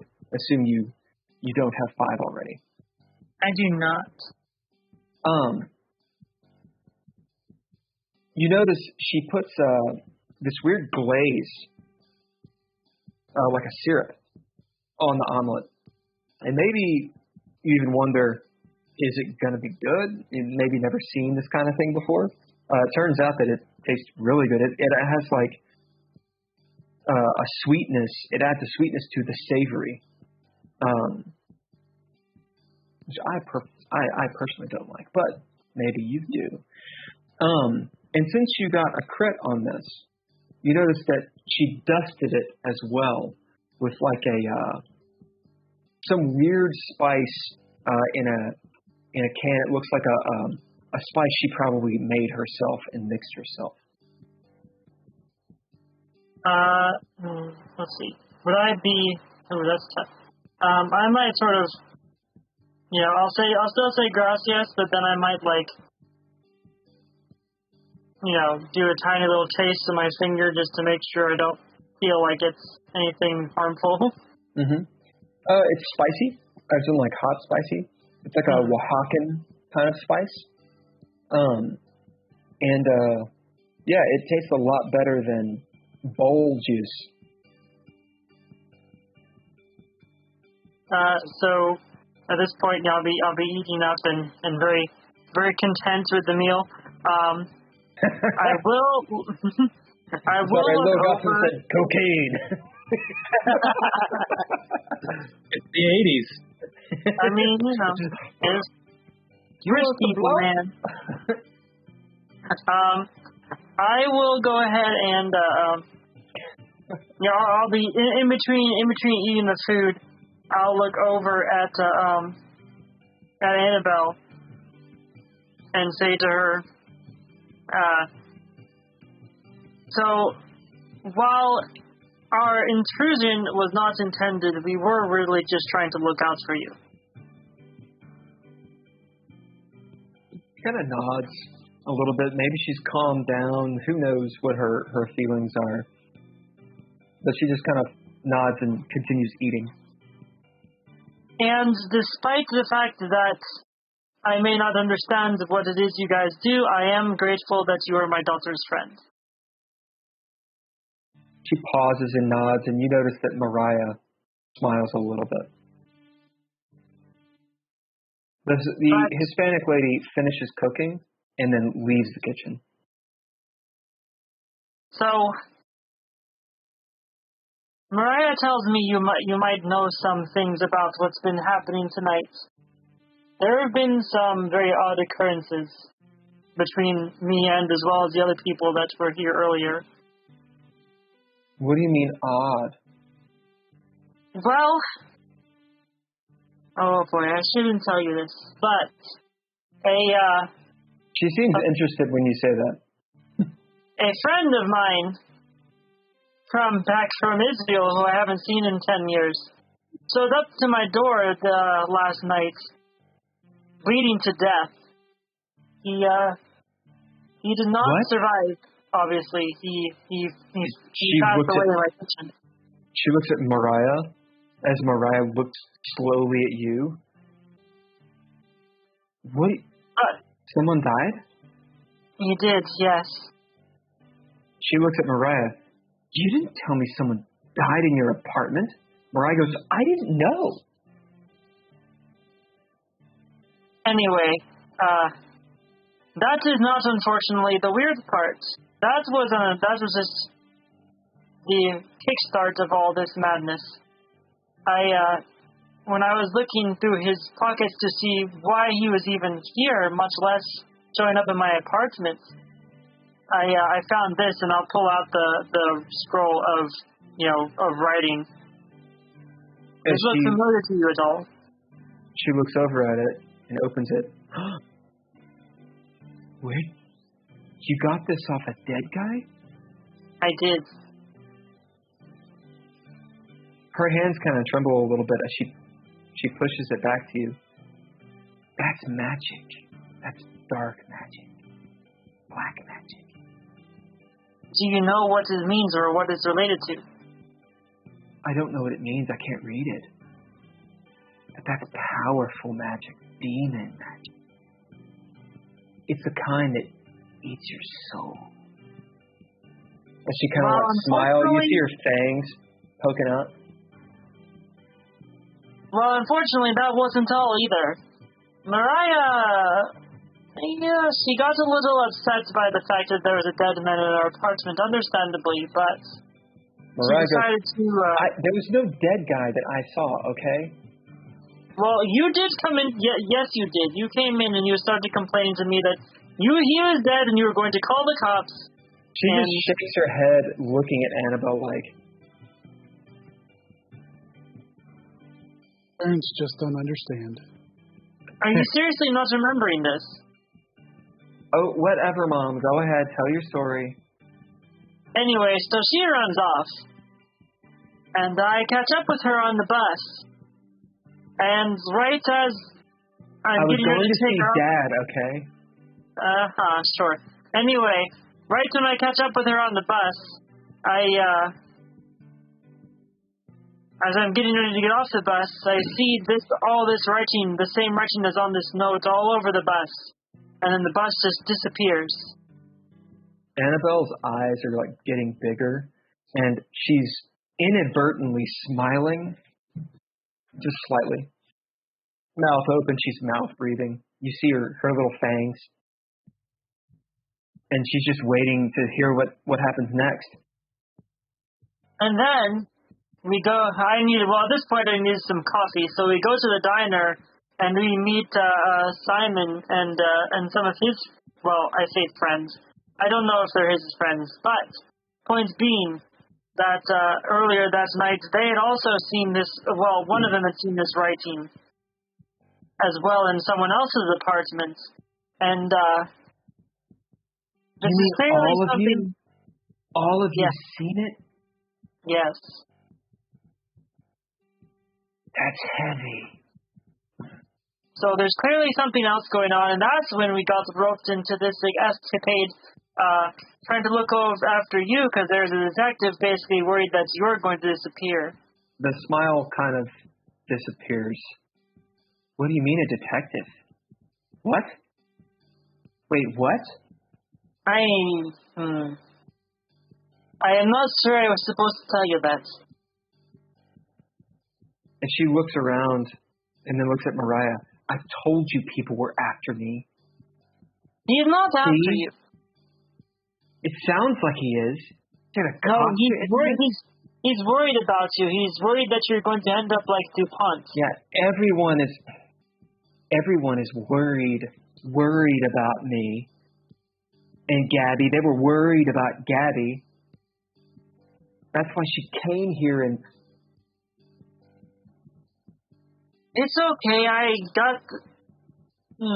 should say, I read off my daughter that perhaps she had come this way. Nevertheless... Mariah said, you did not... I didn't tell you anything. You didn't tell me anything. You were just, well... I've done interrogations before. Anyway, so... point being that this poor detective he seems a little bit, perhaps, obsessed over this. So if Gabby is in fact not they're all obsessed. They're all obsessed, Mrs. Mizrahi. And this is what Gabby was on the run about. Everyone going crazy. Her parents going crazy. The police in on it. Everyone's in on it. And dealing with that black magic. It's powerful stuff. You shouldn't mess with it. But what were you doing tonight? That's green magic. That's good magic. I mean, it looked like there was a lot of blood. I don't know if I'd call that good magic. You just don't know. I'm pretty powerful in the dark. I'm pretty powerful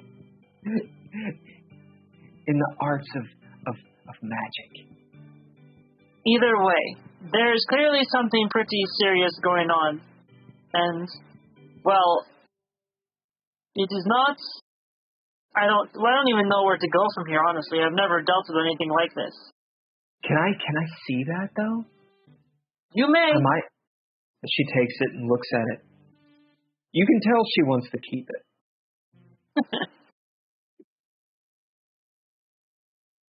Do you know where we might find any more information about this?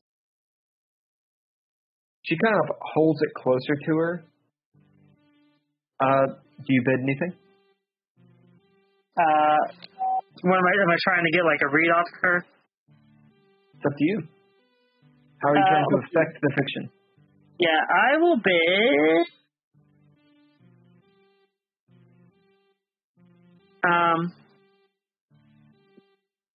And you know what? I'll bid Mom to basically try and like ply her with a very comforting air.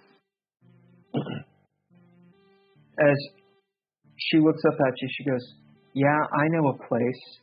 I see Mariah edge forward, like Mariah doesn't even know this. And she goes, "But I've got to go with you." That is perfectly acceptable. Better if you come with us anyway, because realistically, you'd know more about how to understand all this anyway. Oh. All right. Actually, hold on. There is one last thing that maybe you might know. The fountain down by your house. She the turns, one that... almost like she's looking at it. Yeah, what? What about it? What is in the fountain? It's just a bird bath. Because when I looked at it initially, it looked like blood and other things. I mean, it's rusty. I don't think birds drink out of it. I think like a bird died in it or something. Oh. Well, anyway, people that are supposed to take care of the backyard, and they go back there, but they never do anything. I told Mom and Dad they should fire them, but they just all go to parties all the time. Well, when I tasted we'll call it water for now. You tasted it? I did. That's grody. I needed to confirm what it was. However, that's what you do? Sometimes. You just taste everything to see what it is? Sometimes. You hear Mariah, she's like... I'm sure your cook has a lot of experience with that. What do you mean? I mean, sometimes you need to taste things to know, what they are. Nevertheless, I heard some weird words in my head. Oh, you've been cursed. That's what that means. Thank you. That makes me feel so much better. You see her kind of smiling again. Pretty cool, though. You've been cursed. What's it like? The words were Malhala Reviol. Way.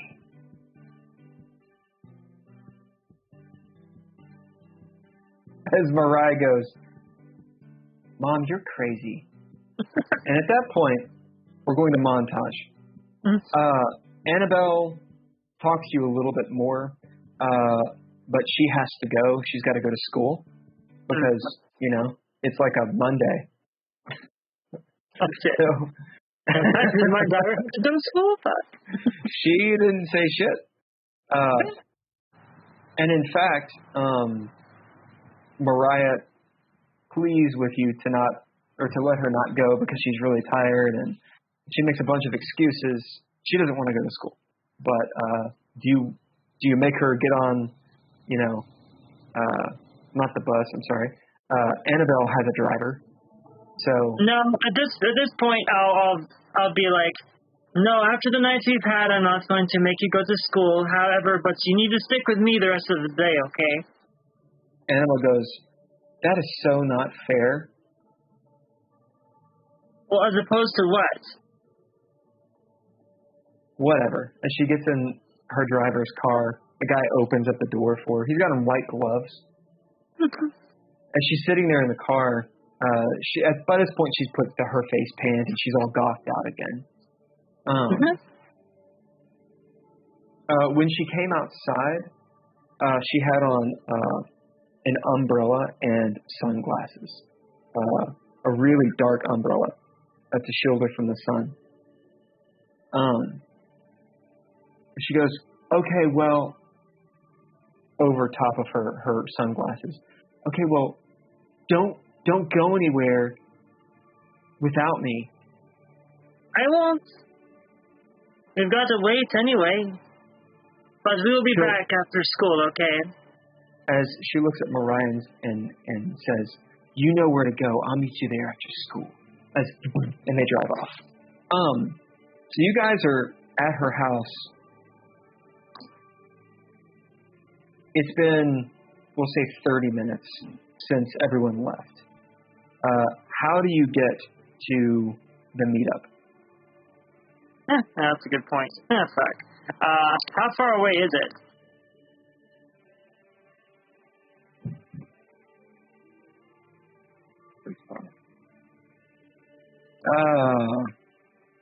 So it's Annabelle's, and you want to get to the fancy? Yeah. It's like miles. Yeah, it's miles. Like 10 plus, or are we talking like 5 miles? Let's see. Hold on, I'll look into it. Thank you. I'm pretty sure it's like 2 or 3 at least. Oh, okay. Yeah, 2. All right. So I'll quirk a tiny little smile, and then look over at Mariah and said, "How do you feel about a walk this morning?"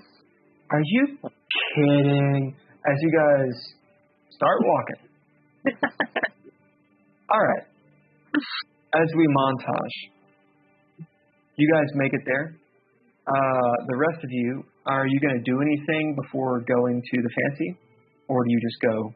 I'm probably going to take a nap if I can. Yep, take a nap. Absolutely, take a nap. I change clothes, do a horse bath, and also take a nap. I will also change into civilian clothes. Do you turn off your TV, Simon? Yeah. Yep, as you all prepare, you get ready, and I'm assuming, Simon, you drive. I'll also Tony, pull the twigs out of my doors and stuff. Tony, how do you get to the fancy?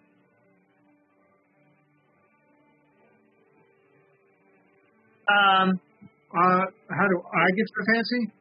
We'll take a bus. Yep. On the bus, you look out and you see Mariah and Leah walking down the road. As about 10 minutes after you get to the fancy, they walk in. Nord is already there. Simon will arrive last. All right, you guys are there. Eunice is there.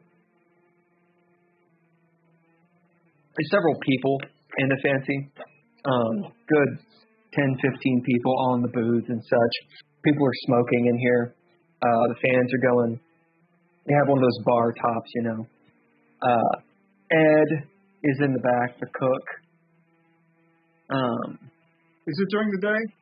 Oh, yeah. Yeah, we'll say at this point it's about 9 o'clock in the morning. I say, wow, Eunice, you ever take a break? You're still here. You know me. As she's plating tables and everything. All right, honey. What you gonna get? Pancakes. I would like a black coffee. Black coffee? She pours you the coffee. Blah, blah, blah, blah. What about you? Wait, dude. I'm not familiar with diners back. Do they have like fancy coffees? No. Oh, okay. No, I'll get a By fancy, you mean black. This is first wave coffee, baby. No, I'll get. They put creamer in it. If anybody wants to know the difference between first, second, and third wave coffee, this would be it. So I'll just get a black coffee then, yeah. Yep. Mariah says, I'll have one too. Coffee, really?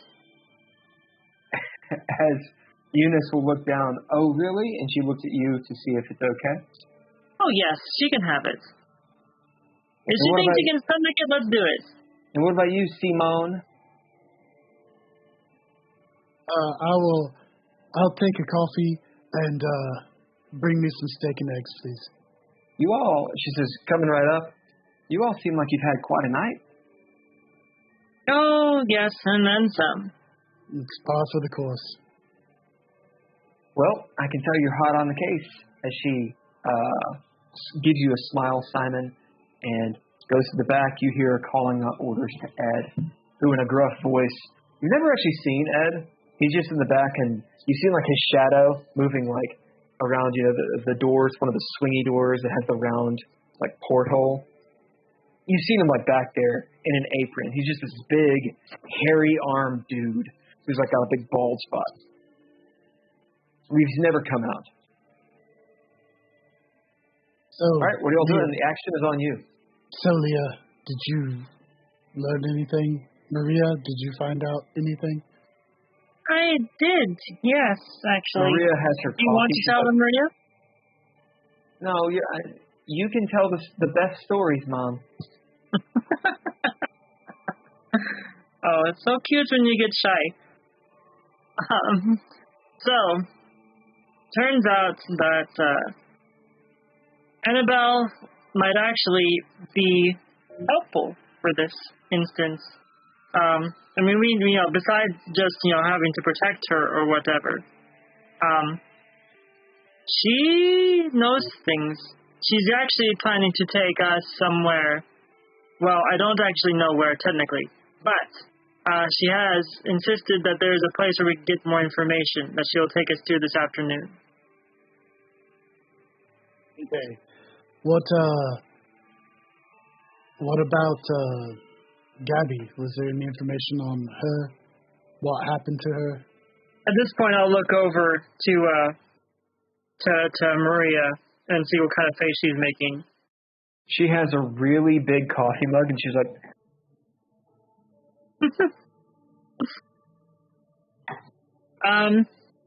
it's possible that perhaps she's not actually missing.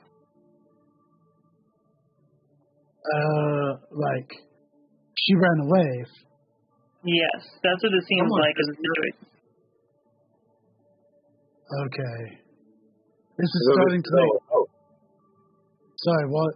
No, it's just a hoax. It's just teenagers, running around being teenagers, pre-teenagers. Everything's dramatic. It's just raw and, hormones everywhere. There's a feeling in the air as the door opens. It smells like rain is on its way as the door shuts with a big gust of wind. I do, however, think there is more to this story, because Gabby seemed to be worried about the black magic, so I don't think it's entirely coincidental that she disappeared when she did. But it's not black magic, Mom. Well, green magic. No. Because Annabelle was very clearly saying that Gabby was worried about people coming after her with black magic, yes? Oh. Yeah. You can tell she has no clue what she's talking about. So, point being that perhaps the disappearance timing was not, in fact, coincidental or whatever. She may have actually been running away for a reason. She thinks the cops are involved. Well, either ways, like, even if Gabby ran away, all these other missing cases that have happened over the years are missing cases. Like, one or two of them may also have been a runaway, but there's a good decent amount of them for them all to have been runaways at the same time every year. Your food arrives. Eunice doles it all out, refills your coffee, and she kind of sits there, stands there behind the counter with her hand on her hip, listening. Is it possible that perhaps the reason you guys are ostracized or whatever is because there is something going on with the cops involved in all this? The only time I've ever seen cops, be involved with anything is if they're, involved with the mob, if there's a monetary thing. I mean, usually cops, they don't care about mystic arts. This is something for freaks like me, Cops are on the beat. They're either good cops or bad cops, but they don't care about, Well, you're presuming there's not a monetary, factor in all this. Sure. Because it's not like DuPont was exactly, slumming it. Yeah, what is Americans think? What is their history? Where did the DuPonts come from? I mean, we should probably figure that out, and we should probably figure out, what Gabby's motivation for running away. I mean, we could reach out. I guess their parents aren't talking. Maybe visit them, have a conversation. I mean, I've got a couple things I want to do on this island over here that involves mysticism, but, I can't imagine a girl's going to run into the woods of the island, to get away. She's clearly just couch surfing, and I think maybe we're reading too much into it. I mean, I think we should find her. Sure, the detective is worried about it, but, let's get some backstory. I think the DuPonts have been here a while. That statue was, I think it's been there since, that statue that we encountered, Leia. Yes. It's been here since 1663. That was also in the Butte's yard, not the DuPont's. It was in everyone's yard back then. There's one yard. There's one yard. It was a big farm, I'm sure. Or, one person. Okay, but what is it about?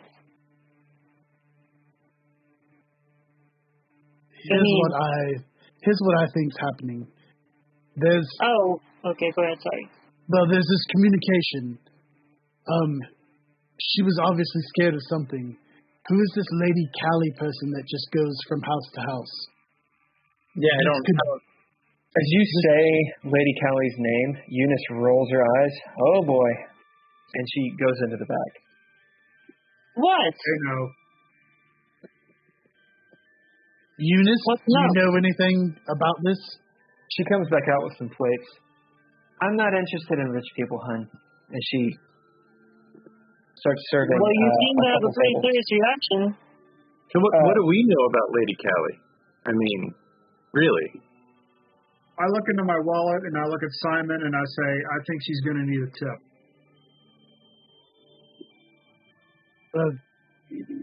Once we're done. No, a pre-tip.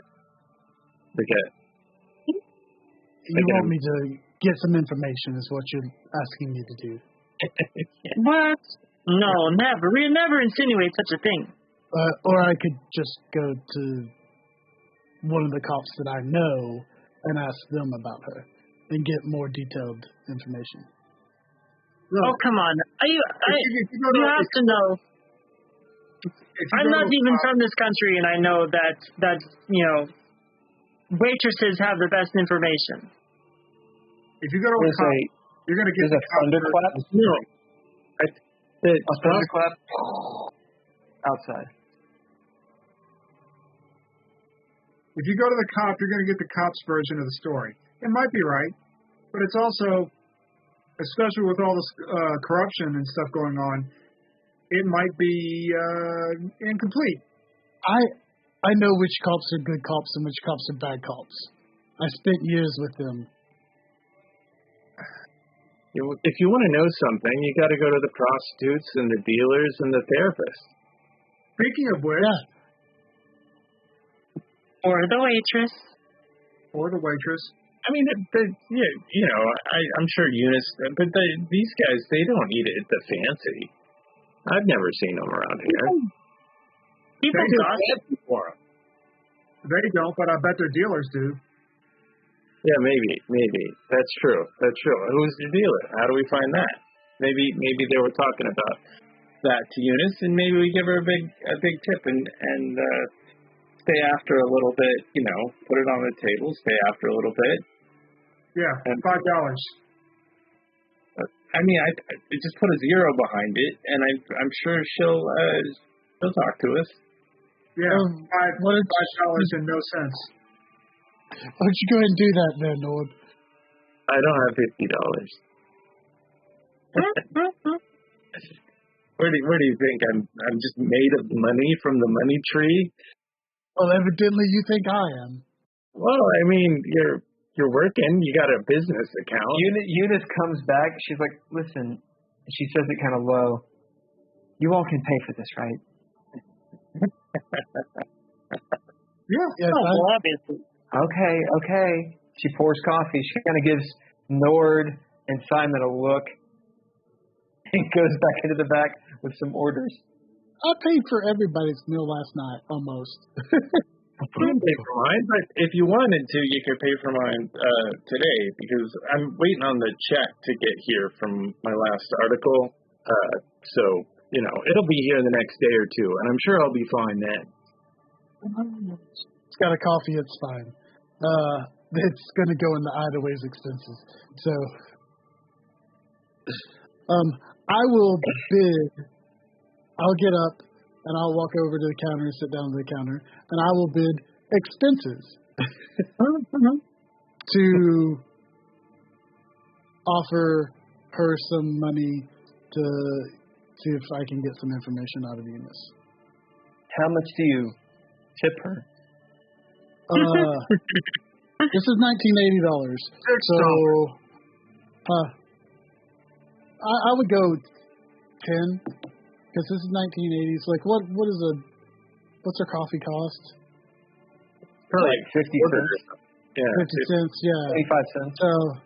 So, and this is a place I come to, so I'll go 10. Okay. Yeah. Yeah, And now, go on. when I see him do that, I'm gonna slide a 20 toward her too. Let me see something really quick.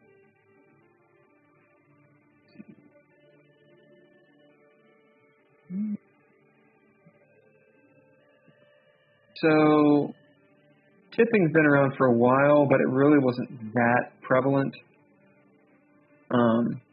until the 90s.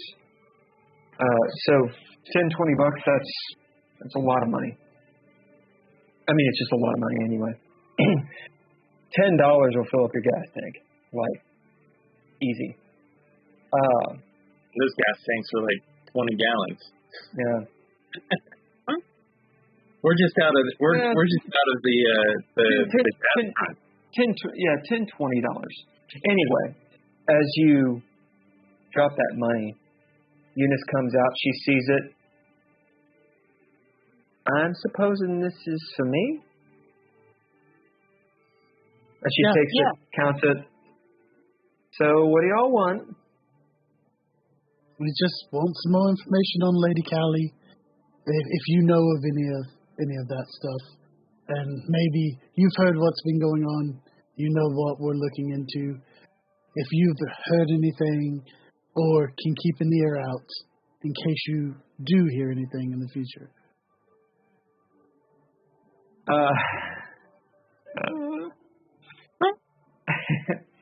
As Eunice, who is she's a Caucasian woman, she's in her 30s or 40s. It's kind of hard to tell. She always has. Do what? It's like she's a vampire.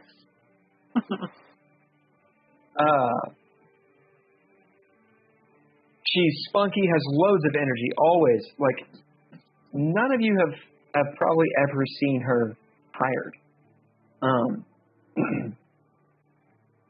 And she tends to know a lot of gossip.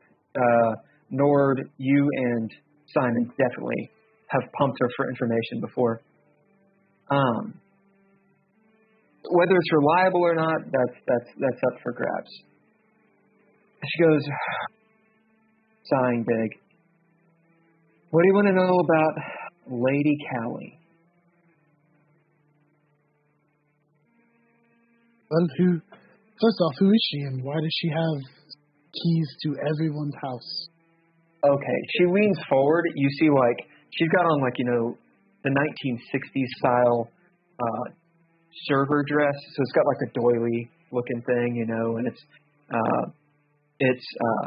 just above the knees. You can kind of see her cleavage as she does. You know, this is 80s.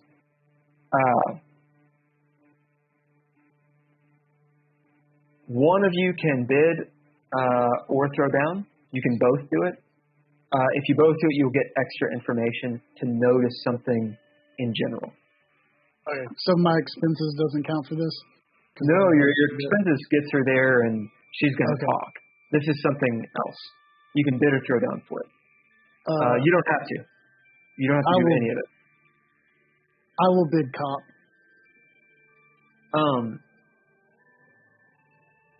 For you other two, for Tony and Nord, as you guys are sitting back at the booth, what are you guys doing as they're talking to Eunice?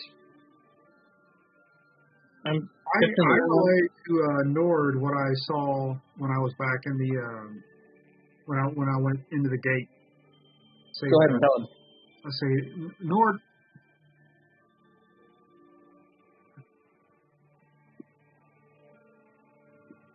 Something was up in that gate. You hear as it starts raining outside, and it's pretty heavy. The wind is gusting here and there. As quickly you notice, as you might look outside, Nord, and you see the runoff some detritus from the street going down the way. Continue. I think the statue was looking at me.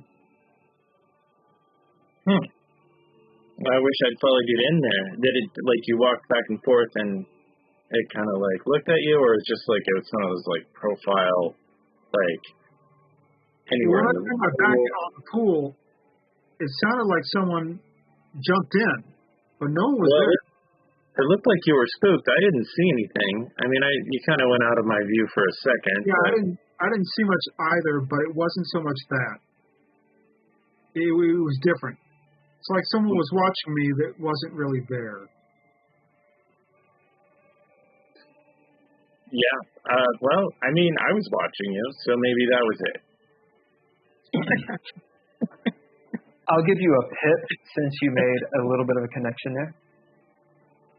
I was definitely, I was worried about you. Wanted to make sure. I didn't want to go on the property, but if you got into trouble, or if the police came, I wanted you to know that you could get out of there and find. But yeah, I didn't see anything. But last night was weird. It was like the quarter solstice, or the quarter, whatever you call it, the quarter ecliptic. It's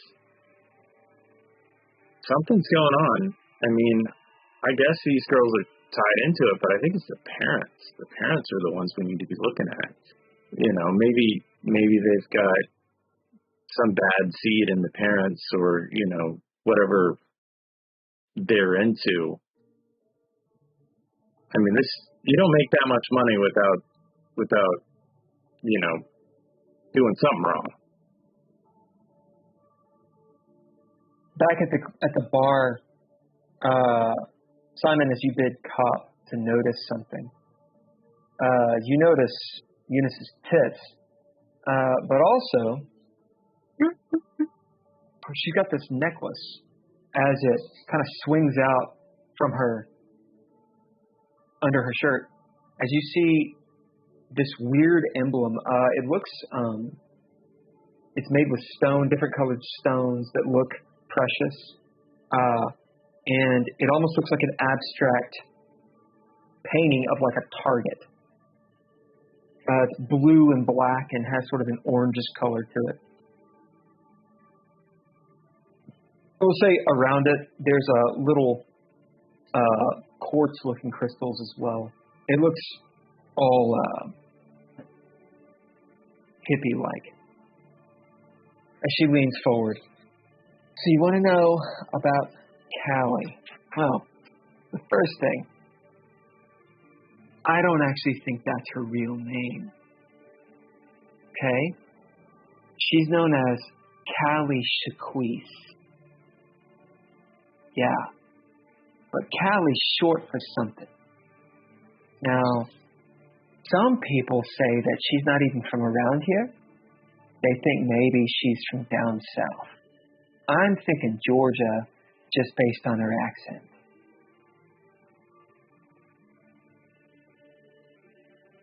Also, she ain't actually Native American, not full blood, not like, okay? She's got maybe a quarter, maybe. But she acts like she is. Feathers and everything.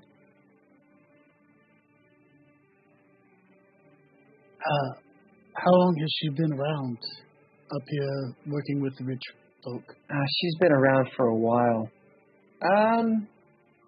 She comes and goes, but they all run in the same circles, those waspy people, It's kind of weird that they let her in, being she kind of does this, how she looks. So, out of some curiosity, is she involved in the occult? They're all involved in the occult. They love tarot cards and the Ouija board and, that devil game, the Dungeons and Dragons game.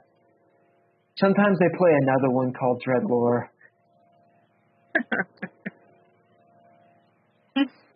You get a pet for that? It's the worst. It's the worst one of them. No one plays it. I heard it's in a movie, though. It is. Okay. I eat my own pip. My ad breaks ended. We're back. No one heard it. We plugged DreadLore and D&D. That's it for everybody who wants to know. Little Gotham said them D&Ders are at it again. That's right. D&Ders are at it again. So, did Callie start showing up when the kids started going missing that Idaho's keeping track of? Listen, I don't think Lady Callie has anything to do with missing girls. I mean, she's creepy, but, she's never been in here either. They all go out and do crazy stuff. They go to different concerts and, have parties that nobody knows where they are. And you're apparently a big shot if you get invited.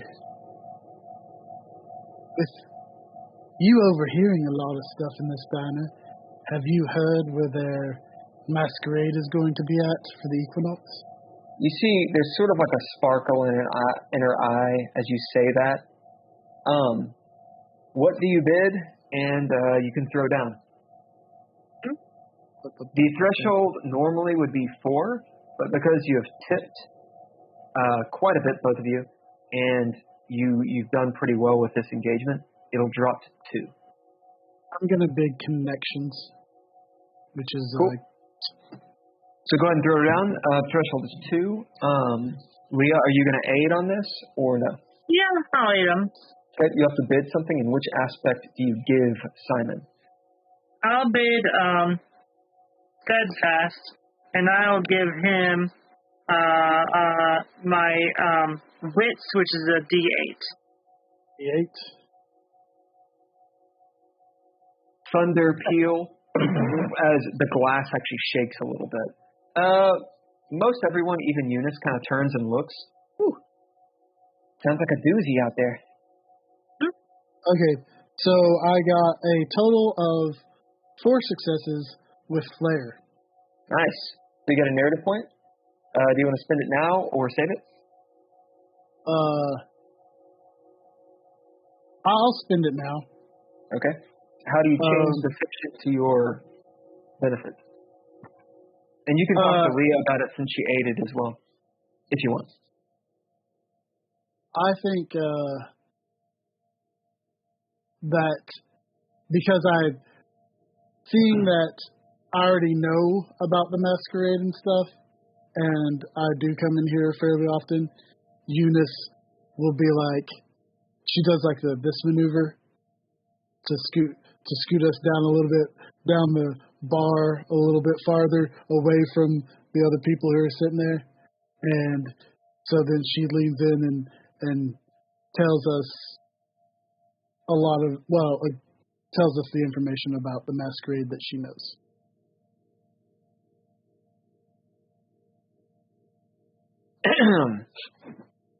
As that's exactly what happens. She kind of pulls you closer to... Actually, I'll tell you what she does.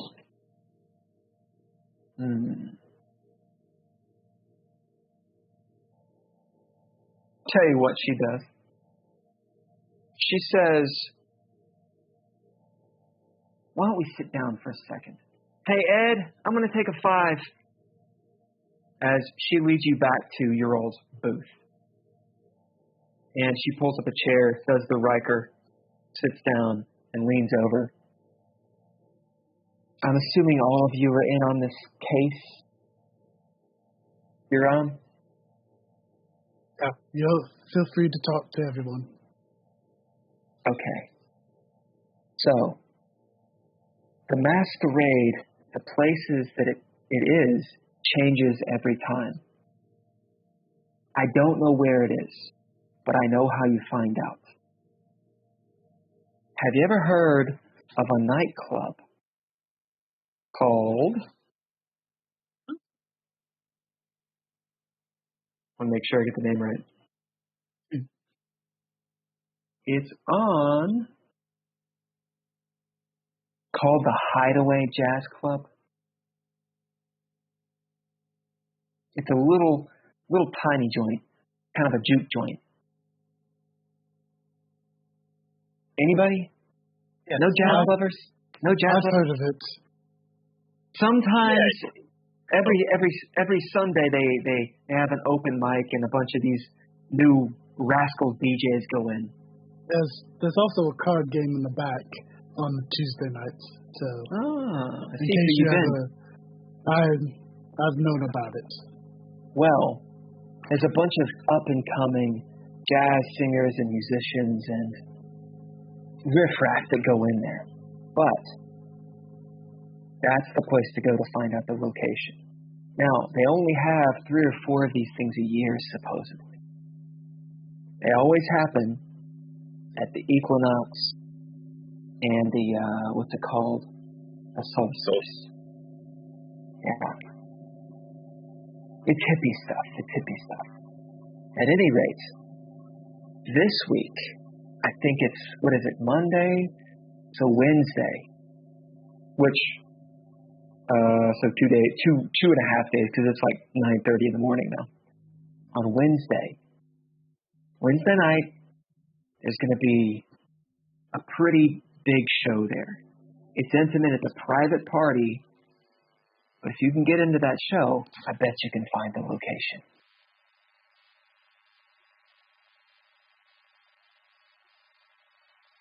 Okay. Have you heard of Levi Merck? She's a jazz singer. She's going to be performing. No one's heard of Levi? No. I just moved here not too long ago. Oh. Well, usually it costs a lot of money to go to her shows, even at like these dingy places, and that's the only place that she sings at. She's nice. I've met her. So you guys know what she looks like. Have you seen High Fidelity?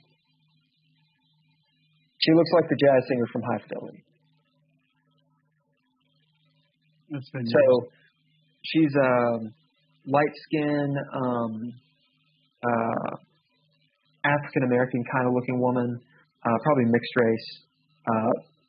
Dreads that come like small braided dreads that go down her back. Young, 20s or so, maybe 30s. Real cool. And that's kind of what she's known for. And this is what Eunice says. Definitely out of John Cusack's league.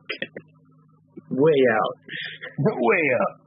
And she goes, anyway, I would go if I could, but I'll be working. Probably wouldn't bring the little one. She looks over at Leah. Oh, okay. As Mariah goes, oh, come on. As you remember, she's 10. Already.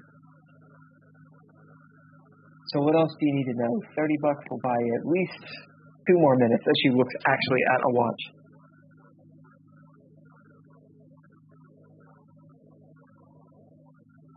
What else do we need to know? I don't actually know at this point.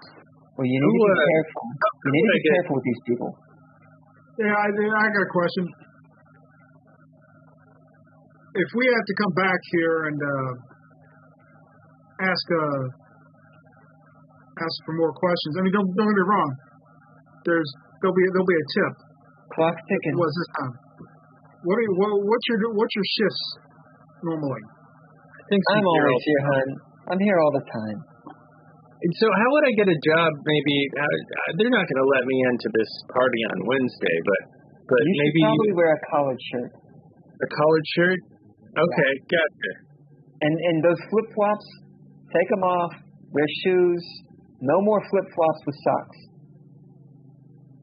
So this is a fancy. What about on staff? I mean, I feel like I could just walk in on staff. Closed-toe shoes, hon. You don't work the industry with open-toe shoes. Everybody knows it. The dead giveaway. Yeah. You got a minute. I got hungry people coming in. You go back to them Eunice, and thanks. Always glad when you're here serving us. She gives you a warm smile. She stands up. And before she leaves, she turns back around, stuffing this necklace back in it, like, nonchalantly. She's just unconsciously doing it. Back into her shirt. She says, seriously, though, be careful with these rich folks. These waspy people, they got connections. They're kind of creepy. You don't want to get on their bad side. Lady Callie, while she's not one of them, she runs with them. She'll look over at Simon. I don't think she's involved with what you're talking about, but because she ain't that old. But I don't know. That's some skull and crossbones stuff. She turns Illuminati, whatever. She walks away. Because you bid a whole lot and you blew it up with a crit, you can tell Eunice actually does believe in the Illuminati stuff. You can tell she's into gossip and superstitious kind of things. And she goes back to her serving job. As you guys are left, the rain is coming down in sheets. Every so often, it like a wet towel hitting the window, whap, with the gusts of wind.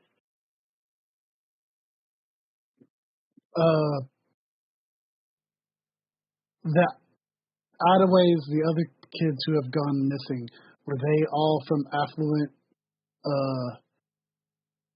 families, or were they hit and miss? We bid, or throw down. I'm going to... Or we could say there's a pip, and for some reason you had done something to know it. I'll use a pip because, I mean, he had, like, the dossiers. So okay. I would have probably seen the other ones. I didn't take them and, like, I took Gabby's and Annabelle's and read through them, but I would have seen the others that he had to at least notice the names. Okay. As you drop that pip, you would have seen a list of names of older sheets and such. Just cursory glance. No, they were not all affluent. Almost all of them were teenagers. A few of them weren't. Most of them were girls, but some of them weren't. Some of them weren't girls. 90% of them were between the ages of teenager and 20s, and were women. Okay. You can, since you did this, you can bid or throw down to have put something else together from all that information. To dig a little deeper. I'll bid detective. Or you can narrative point it. Because you can narrative points change the present, so you could... I have a narrative point, so I'll just use my narrative point for it. As you realize, there is a connection. It's a loose one, but in all the photos of the people, wherever their age is, etc., you notice some sort of occult item that they're wearing, or some sort of makeup that they have on that puts them in a subculture. They're all subculture kind of people. Yeah.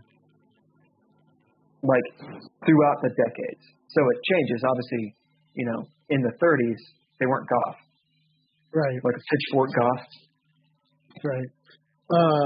They'd have been gypsies or something like that, like travelers and that kind of thing. So, what I think's happening is that there's some sort of trafficking ring going on here. They're using this occult to draw in kids who feel outside the norm and won't necessarily go missing. And maybe Gabby and Annabelle have caught on to too much of this and that's why Gabby has run off, afraid. Good cops, bad cops. Doesn't matter what you're doing. If you grease a bad cop's palms well enough, doesn't matter what you believe, they'll be there to protect it. So I think that may be what's going on. We probably need to find this masquerade and try to shut this down. What do you guys think? We need costumes to get in. I guess we gotta. I don't have a shirt like that, so I gotta. Hey, you're jumping to step 4. First, we've got to get into the jazz show. Here's a question for you, though. How do you think my friend fits into all this? Police? If they're trafficking, usually when they traffic people, they traffic them to other countries. And usually when people get trafficked, normally for normal criminal enterprises, they don't come back from the dead and try and kill people. Sure. But what did police do? I told you, he was just hopped up on drugs. Lord knows something about that. What did you guys do together when you were in the military?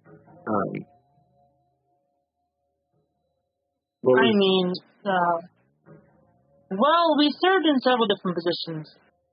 One time, he was helping me as a border guard. You should know about that. Although I imagine our jobs were quite a bit different. And then we also worked in the counterterrorism units for a while together. Did he have contacts that were, far above his station, or was he just kind of like the same rank? Both of those jobs would come across people being trafficked. Sure, that's true. Sure. Did you guys catch any traffickers? I personally didn't, but I can't speak to what he encountered in the days I wasn't there. Do you know anybody that he associates with here in Detroit? No, to be honest, I didn't. I have no idea why he would have been here. At least unless he was looking for me for some reason, but he didn't indicate that. In fact, he almost seems kind of surprised that I was here. Maybe it has something to do with your husband. I suppose it's possible, but then why would he be surprised that I was here? Maybe he didn't know your husband was married. I don't know. If one of you wants, you can bid or throw down to notice something. You don't have to. Just let me know if you do. As you two are talking. Is it something that I could bid for? Or? Yeah, anyone can. Okay. All right, I will bid.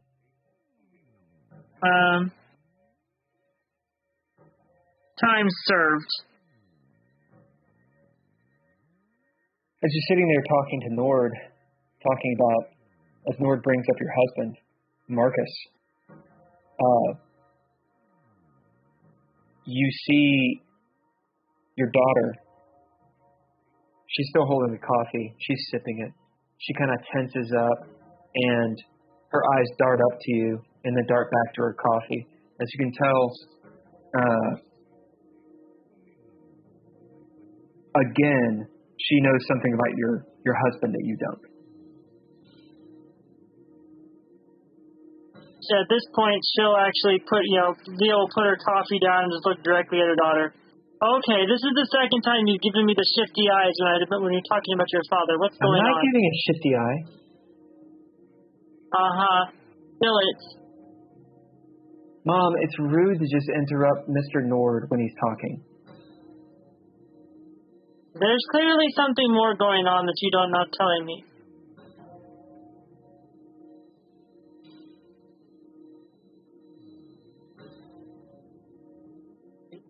She doesn't say anything. What did she know? She doesn't say anything. Huh? She just sits there quietly. looking at all these adults. She's never looked more 10 years old than right now. Oh, boy. Did you know, Chloe? Like, she's like looking at you like big doe eyes.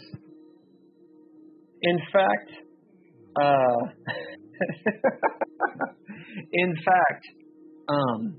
you get the feeling that the rest of you, I should say, get the feeling that she doesn't know anything. There's a good chance that there's some sort of dispute between Leah and her husband, and unfortunately Mariah's usually in the middle of it because she's the kid, and, you know, this is one of those mom and daughter moments where Leah's probably being too abrasive and all these things. The threshold to see through this ruse is 2, if you would like to throw down against it. Yeah. Mariah is working you all. Leah, you see through it because she's your daughter. All right, so at this point, do I have mom still? Did I get that? No, I already used that. Hold on. Are you guys going to roll or no? I don't know the difference between a kid and, like, a hamster. I don't know children. I'll give you a tip for that. That's funny. I do not see through it. All right. Yeah, it just seems like Leah's being too heavy-handed with Mariah. As even like one single tear.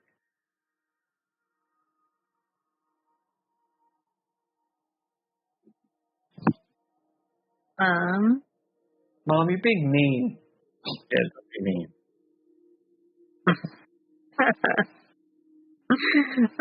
Hold on. Oh, wait. Whenever they look away, Mariah kind of gives you a look, Leah, like, fuck you. Alright, I am going to trade in. You guys figure something out. I'm gonna make a new trait. I'm spending one of my advancements.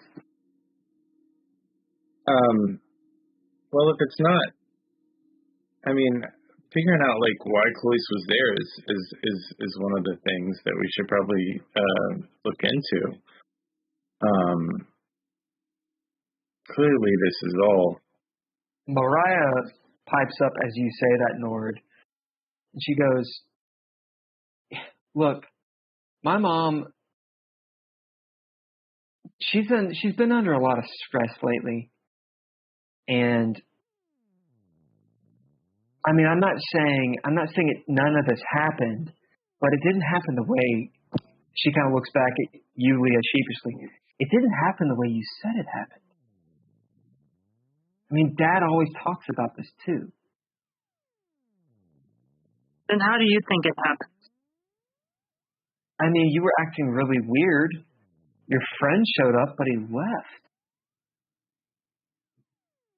What do you mean he left? He was dead in my apartment. She just kind of looks at you blankly and then around at you two, or the rest of you. I didn't see a dead guy. Well, they all did. I saw him. I took a photo of him. You saw a dead guy? He tried to attack me after he died. I showed Mariah a picture of Cloyce. She looks at it. I mean, that's pretty scary, but it could be anywhere. Look, the lights are flickering and everything, and that looks like it's on a movie set. Well, I took that at your house. She just kind of looks at you. I guess. He was hopped up on some sort of drugs, but he did attack us in your house. I mean, I was asleep for all of it, so. I also saw a bunch of writing appear in your TV. This is all really scary. I mean, I'm only 10, and Leah, what were you gonna bid? I'm gonna bid because I did interrogations or whatever too. So I made a new trait. I'm gonna call it good cop.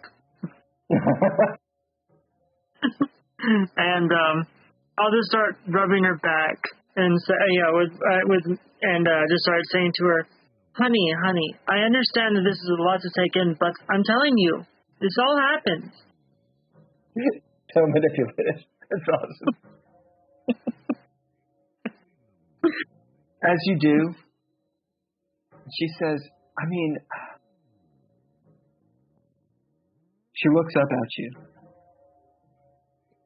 and at the rest of you. She says, you're all the adults. If you say it happened, it happened. I guess we could just go back and find out. And then as Leah, you kind of calm her down, she looks up at you and says, Mom, I don't think Dad's working at night. What do you think? Sometimes when I go out, just to get a fresh air, I meet him down at that hotel. Which hotel?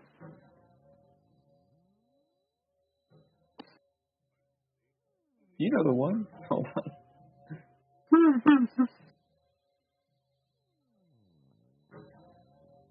I think it's called the Rivertown Inn. It's in Jefferson Corridor. I just get a taxi. Ooh. As you're all listening to this 10, 11-year-old say she gets a taxi downtown to the Rivertown Inn.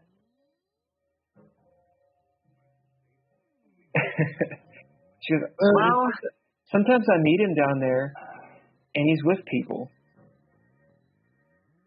What kind of people? She looks around.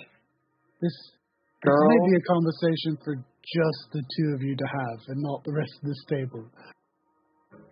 You're a private investigator. I might hire you later. We may want to go back to your place and just check and see if it's okay.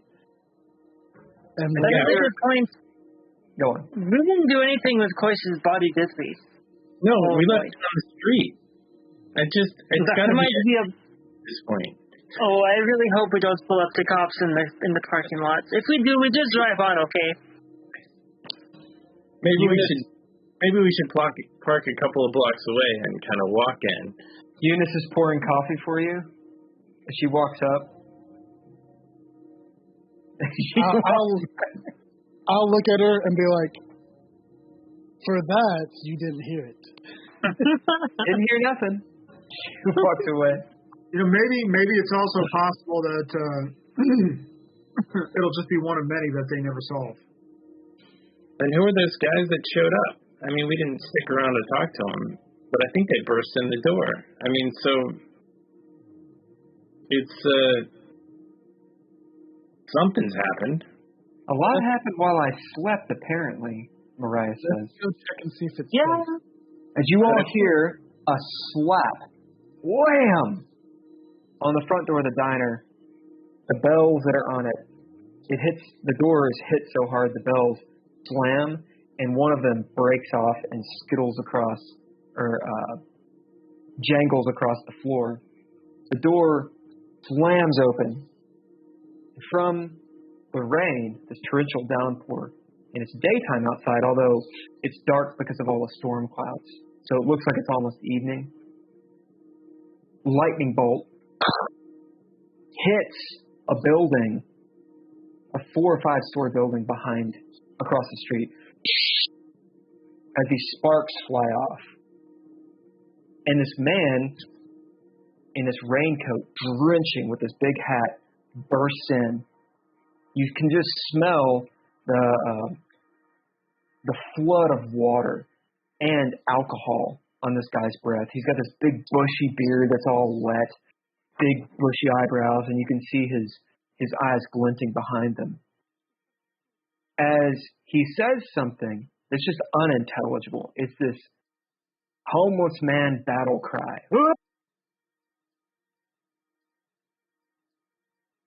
Lightning flashes, the sputter from the lightning blast, The lights flicker, womp, womp, womp, womp. And in the flicker, as you all look around, everyone in the diner is asleep on the tables, in their chairs. Blood writing, hieroglyphics, cuneiform is everywhere, on their faces and everything, including Mariah. What's that? And you all are sitting there looking back and forth. In this instant, what do you do?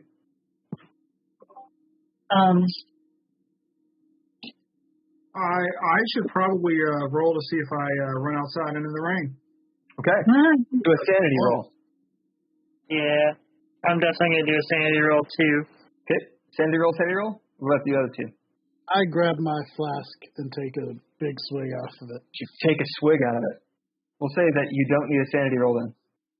So sanity was a D10 and a D4?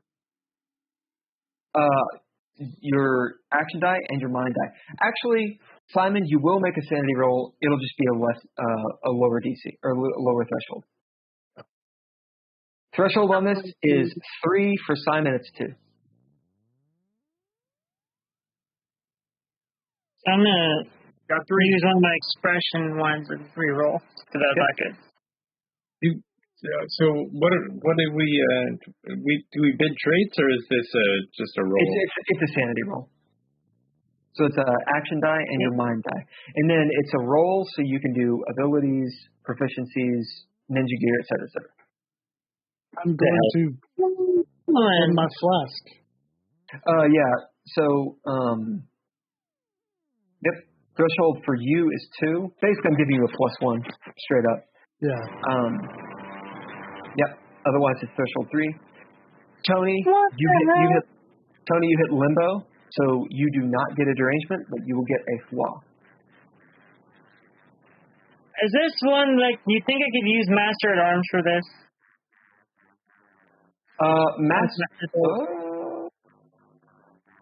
It depends.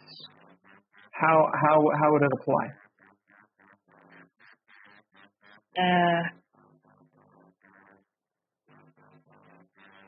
I don't know. Probably couldn't, because I'm just gonna have to take the hit, because I'm not winning here. So. All right. How many did you get? I got 1. Okay, that is not a crit fail. That's good. So you get a flaw, which you can decide, and you mark a box in a derangement. All right. Lord, what'd you get? I didn't get anything. I was doing art. Oh. I got. Is the 7-1 success? Yeah. I got 3 successes. Okay, you are at limbo. You get a flaw. You do not take a derangement. What'd you get, Simon? I am at limbo. Okay. I used I bid 2 ninja gears and 2 proficiencies, and I'm at limbo. Just so you know. All right. Yeah, you get a flaw. I'm thinking something that has to do with loud noises or alcohol, perhaps addiction since you're drinking, how you deal with stress, could be anything. So everyone got a flaw. Leah got a derangement. Leah, which derangement? Did you do ticks or did you do one of the other ones? Yeah, thanks. Are you at 1 box or 2 boxes? Just 1. Okay. So this is a very minor thing. Maybe like there's a muscle in your arm that twitches, or maybe like you blink. I'd probably think I would like just start tapping like rapidly. Or you tap, that kind of thing. As this guy is standing there bellowing, and he starts gagging, it looks like, on his own tongue and foam coming up, his arms outstretched. The lights flicker. Back on, everyone's awake. The writing is gone.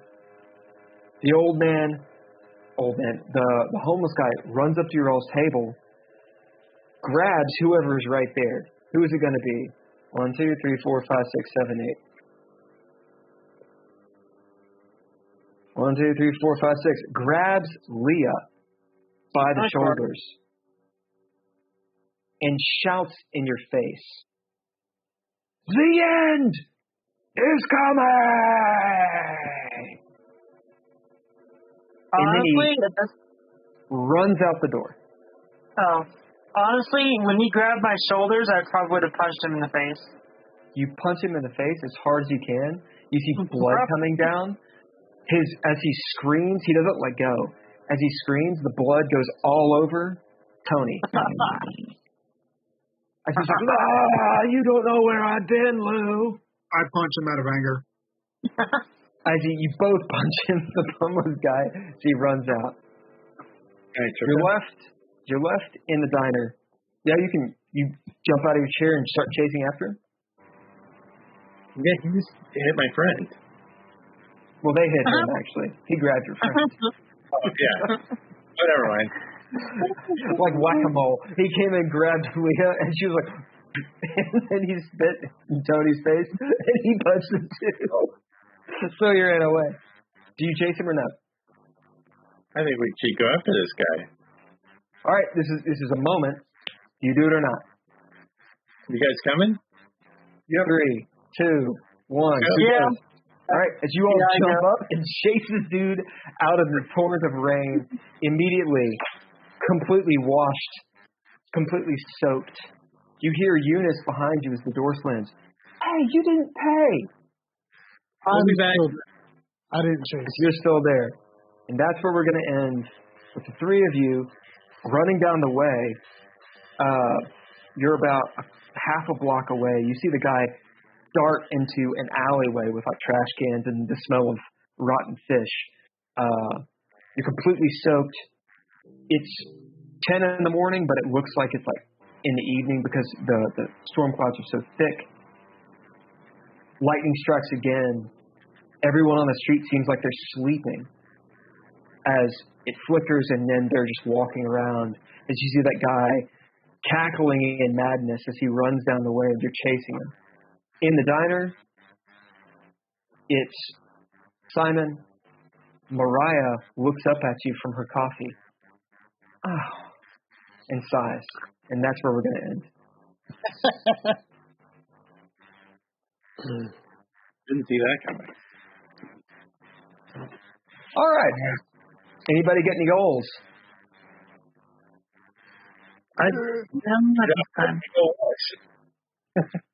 So technically, if the party does something, but I wasn't there, because my minor goal was I typed find out what Annabelle knows about Gabby.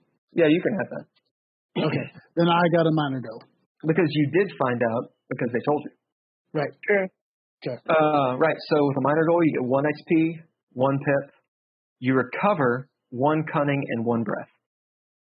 And Holker, mark another tally for group goals because he got a goal. So you guys should be at 4. And when you hit 3 experience, that's an advancement? Yep. You cash it, it goes to 0. Any rollover rolls over, and you get an advancement. Okay. You can only advance on montages. Right. Or if you drop the load. All right.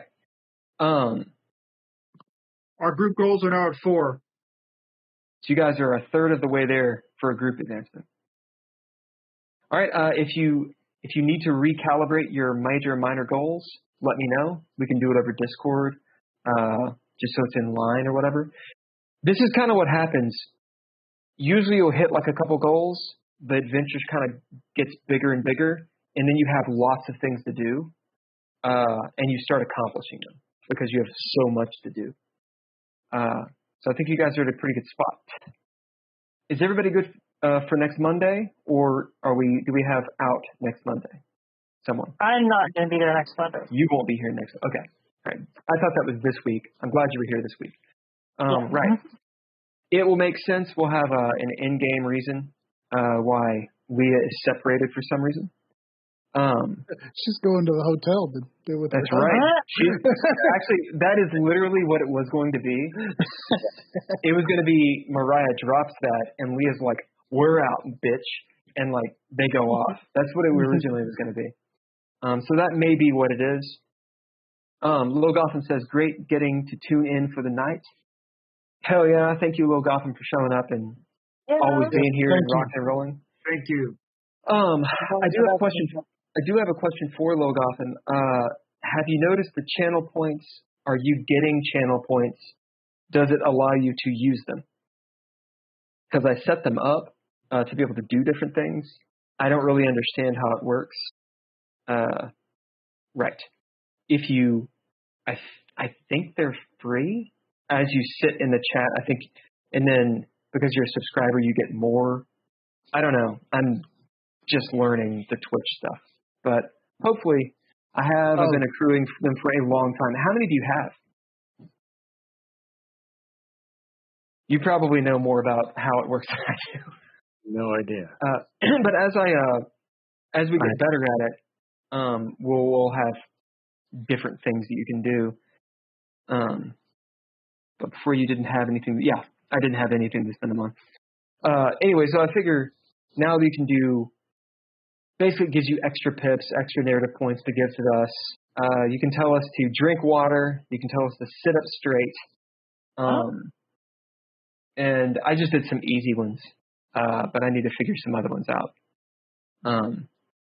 We might be able to set it up to where, like, Ken plays a song and you can make somebody dance. I don't know, whatever. Fuck. We all have to do shots. Not that any of us could hear it. I mean, I can hear it. You can hear it. We'll all just be like, yeah, there we go. We'll just go for you for the beat. Yeah. Yes. God damn, you have over 30,000? So for context, normally I think you start with 0 and you go up, it's like 200 per hour. Oh, Little Gotham's been... She's been kicking ass for a long time. Yeah, we need to get you some channel points, something to spend them on. Are you in the Discord, Little Gotham? If so, 50 now. Send us messages on ideas and stuff. Goddamn. Yeah, if you give us ideas for them, then we can try to implement them. And if we get more followers and all that, people viewing, then we can do. They're like something parties. I don't know what the fuck it is. Some people like put up lights and it blinks.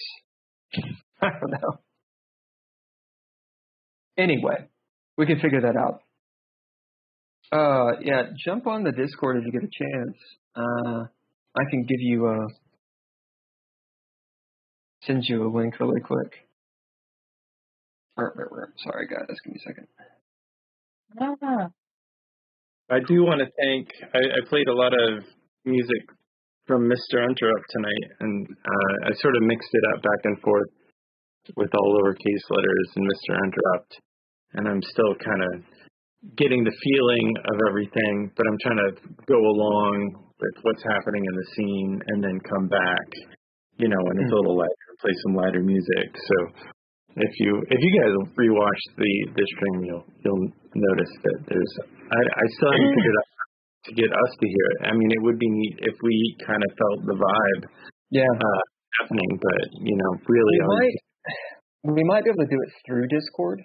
Yeah. I mean, I could see that being like basically you're streaming to the Discord. We could open it up, but we can talk about it afterwards. Really quick. Okay, so I want to do thanks to the Patreon people. Tim Roberts is a recurring star. Daniel Holker is a notable narrative NPC. Those are the two patrons that I have, and I've added a bunch of stuff to it. I'm working on a new web series called WYSIWYG, and it's about gaming. The long and the short of it is there's a gaming group, and they are trying to get a campaign together, but something always happens so that they don't get to play, or it gets interrupted. It's kind of like the real world, I'm going to date myself really quick. It's like the real world interviews mixed with Doogie Howser.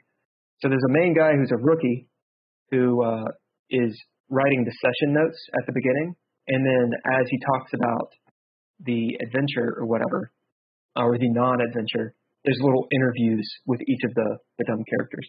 Right now I'm playing all the characters, but it'd be kind of cool to have, I might ask you guys to be a character and be like sort of a recurring star type thing. I think it'd be kind of fun. Anyway, that's a thing. Thank you to the viewers. Everybody, thank you to the viewers. Little guys, I think we had 2 or 3 tonight. I'm not sure they were lurking. Thanks again to Couchfire Media for making tons of art this time and all kinds of cool stuff. We barely scratched the surface of what is in there. Hopefully, we'll get to it. I mean, it's very predictive. For music, all lowercase letters, and then also Ken, you had some other stuff. Yeah, Mr. Interrupt. Mr. Interrupt. He's got some SoundCloud. He's got a website. When I play the end credits, it'll roll. And sweet. Yeah, we have credits now. Yeah. Couchfire Media. If you guys want to try out DreadLore, Lil Gotham, you have a book, so if you ever want to jump onto a game where the plan is to do like a guest star type thing for something. When we take breaks from this one, we might do like one shot and into space sort of near future setting. And I think that'd be kind of cool to have if people want to actually try out DreadLore. Yeah. So that's going to be it for this stream. A couple ideas that we had, Ken and I and Drizzle were talking about doing another day of the week where it's just talking about gaming, maybe talking about this game, kind of like a late night chat, which we've been doing after the game, just offline. It's like a Red Writ DreadLore after party, after notes. And that'd be kind of cool. Also hosted on the by Chris Hardwick. Do what? Hosted by Chris Hardwick. Also, on the Patreon, one of the things that is going to happen for the top tier is a Discord party once a month. So that'd be kind of cool too for us to all get a part of and just be chatting about gaming and our projects and such. That'd be neat. Oh yeah. Any other announcements you guys have going on? I was just gonna show this to the stream real quick. Yeah. So this would be So the idea behind this one is, you guys have seen my bigger one. So the idea that came up behind this one is basically to make it like more portable and have like a little belt clip on it and stuff. So yeah. Fuck yeah. Very cool. And that actually folds out into a little dice thing. Yep. Yeah. Oh, and you can actually keep your dice in it too. Yep, exactly. And it holds it could technically probably hold 2 dice, like 2 sets of dice, but yeah, just hold that into a little dice tray. It's leather? Yeah. Show it to me. Let's see they're pretty cool. They look all, medieval and fancy and cool. It's I mean, I know like dice trays are a thing now, but like I have one that I got at the Ren Fair at the Kentucky Highland, and it's cool. I like those guys, but I do like Andrea's because it has a different look and a different feel to it, and it's cool because you can like roll it up. The one that I have, like the normal ones that are like pentagons, or I think they're pentagons or hexagonal. When you undo them, there's kind of nowhere to put them. Like they kind of like flop around. So that's really cool too. That it holds your dice and everything. They're a lot quieter than these little plastic things. Yeah. So I walk a lot, and like if I have dice in my backpack, I fail all my stealth rolls. That's right. That's right. So, how much? Yeah. How much are they? So when I get done with these, I'm going to plan on charging about 40 for them. How do people get a hold of them? I'll be putting them on my Instagram, and then from there, after I get like a substantial number, I will start putting them on my Etsy. If you guys want to follow me on Instagram, it is Rook, ROOK 129 cosplay. We'll wait for that. That's great. I think. Yeah. Let's see. Here is Andrea's IG. Oh. There we go.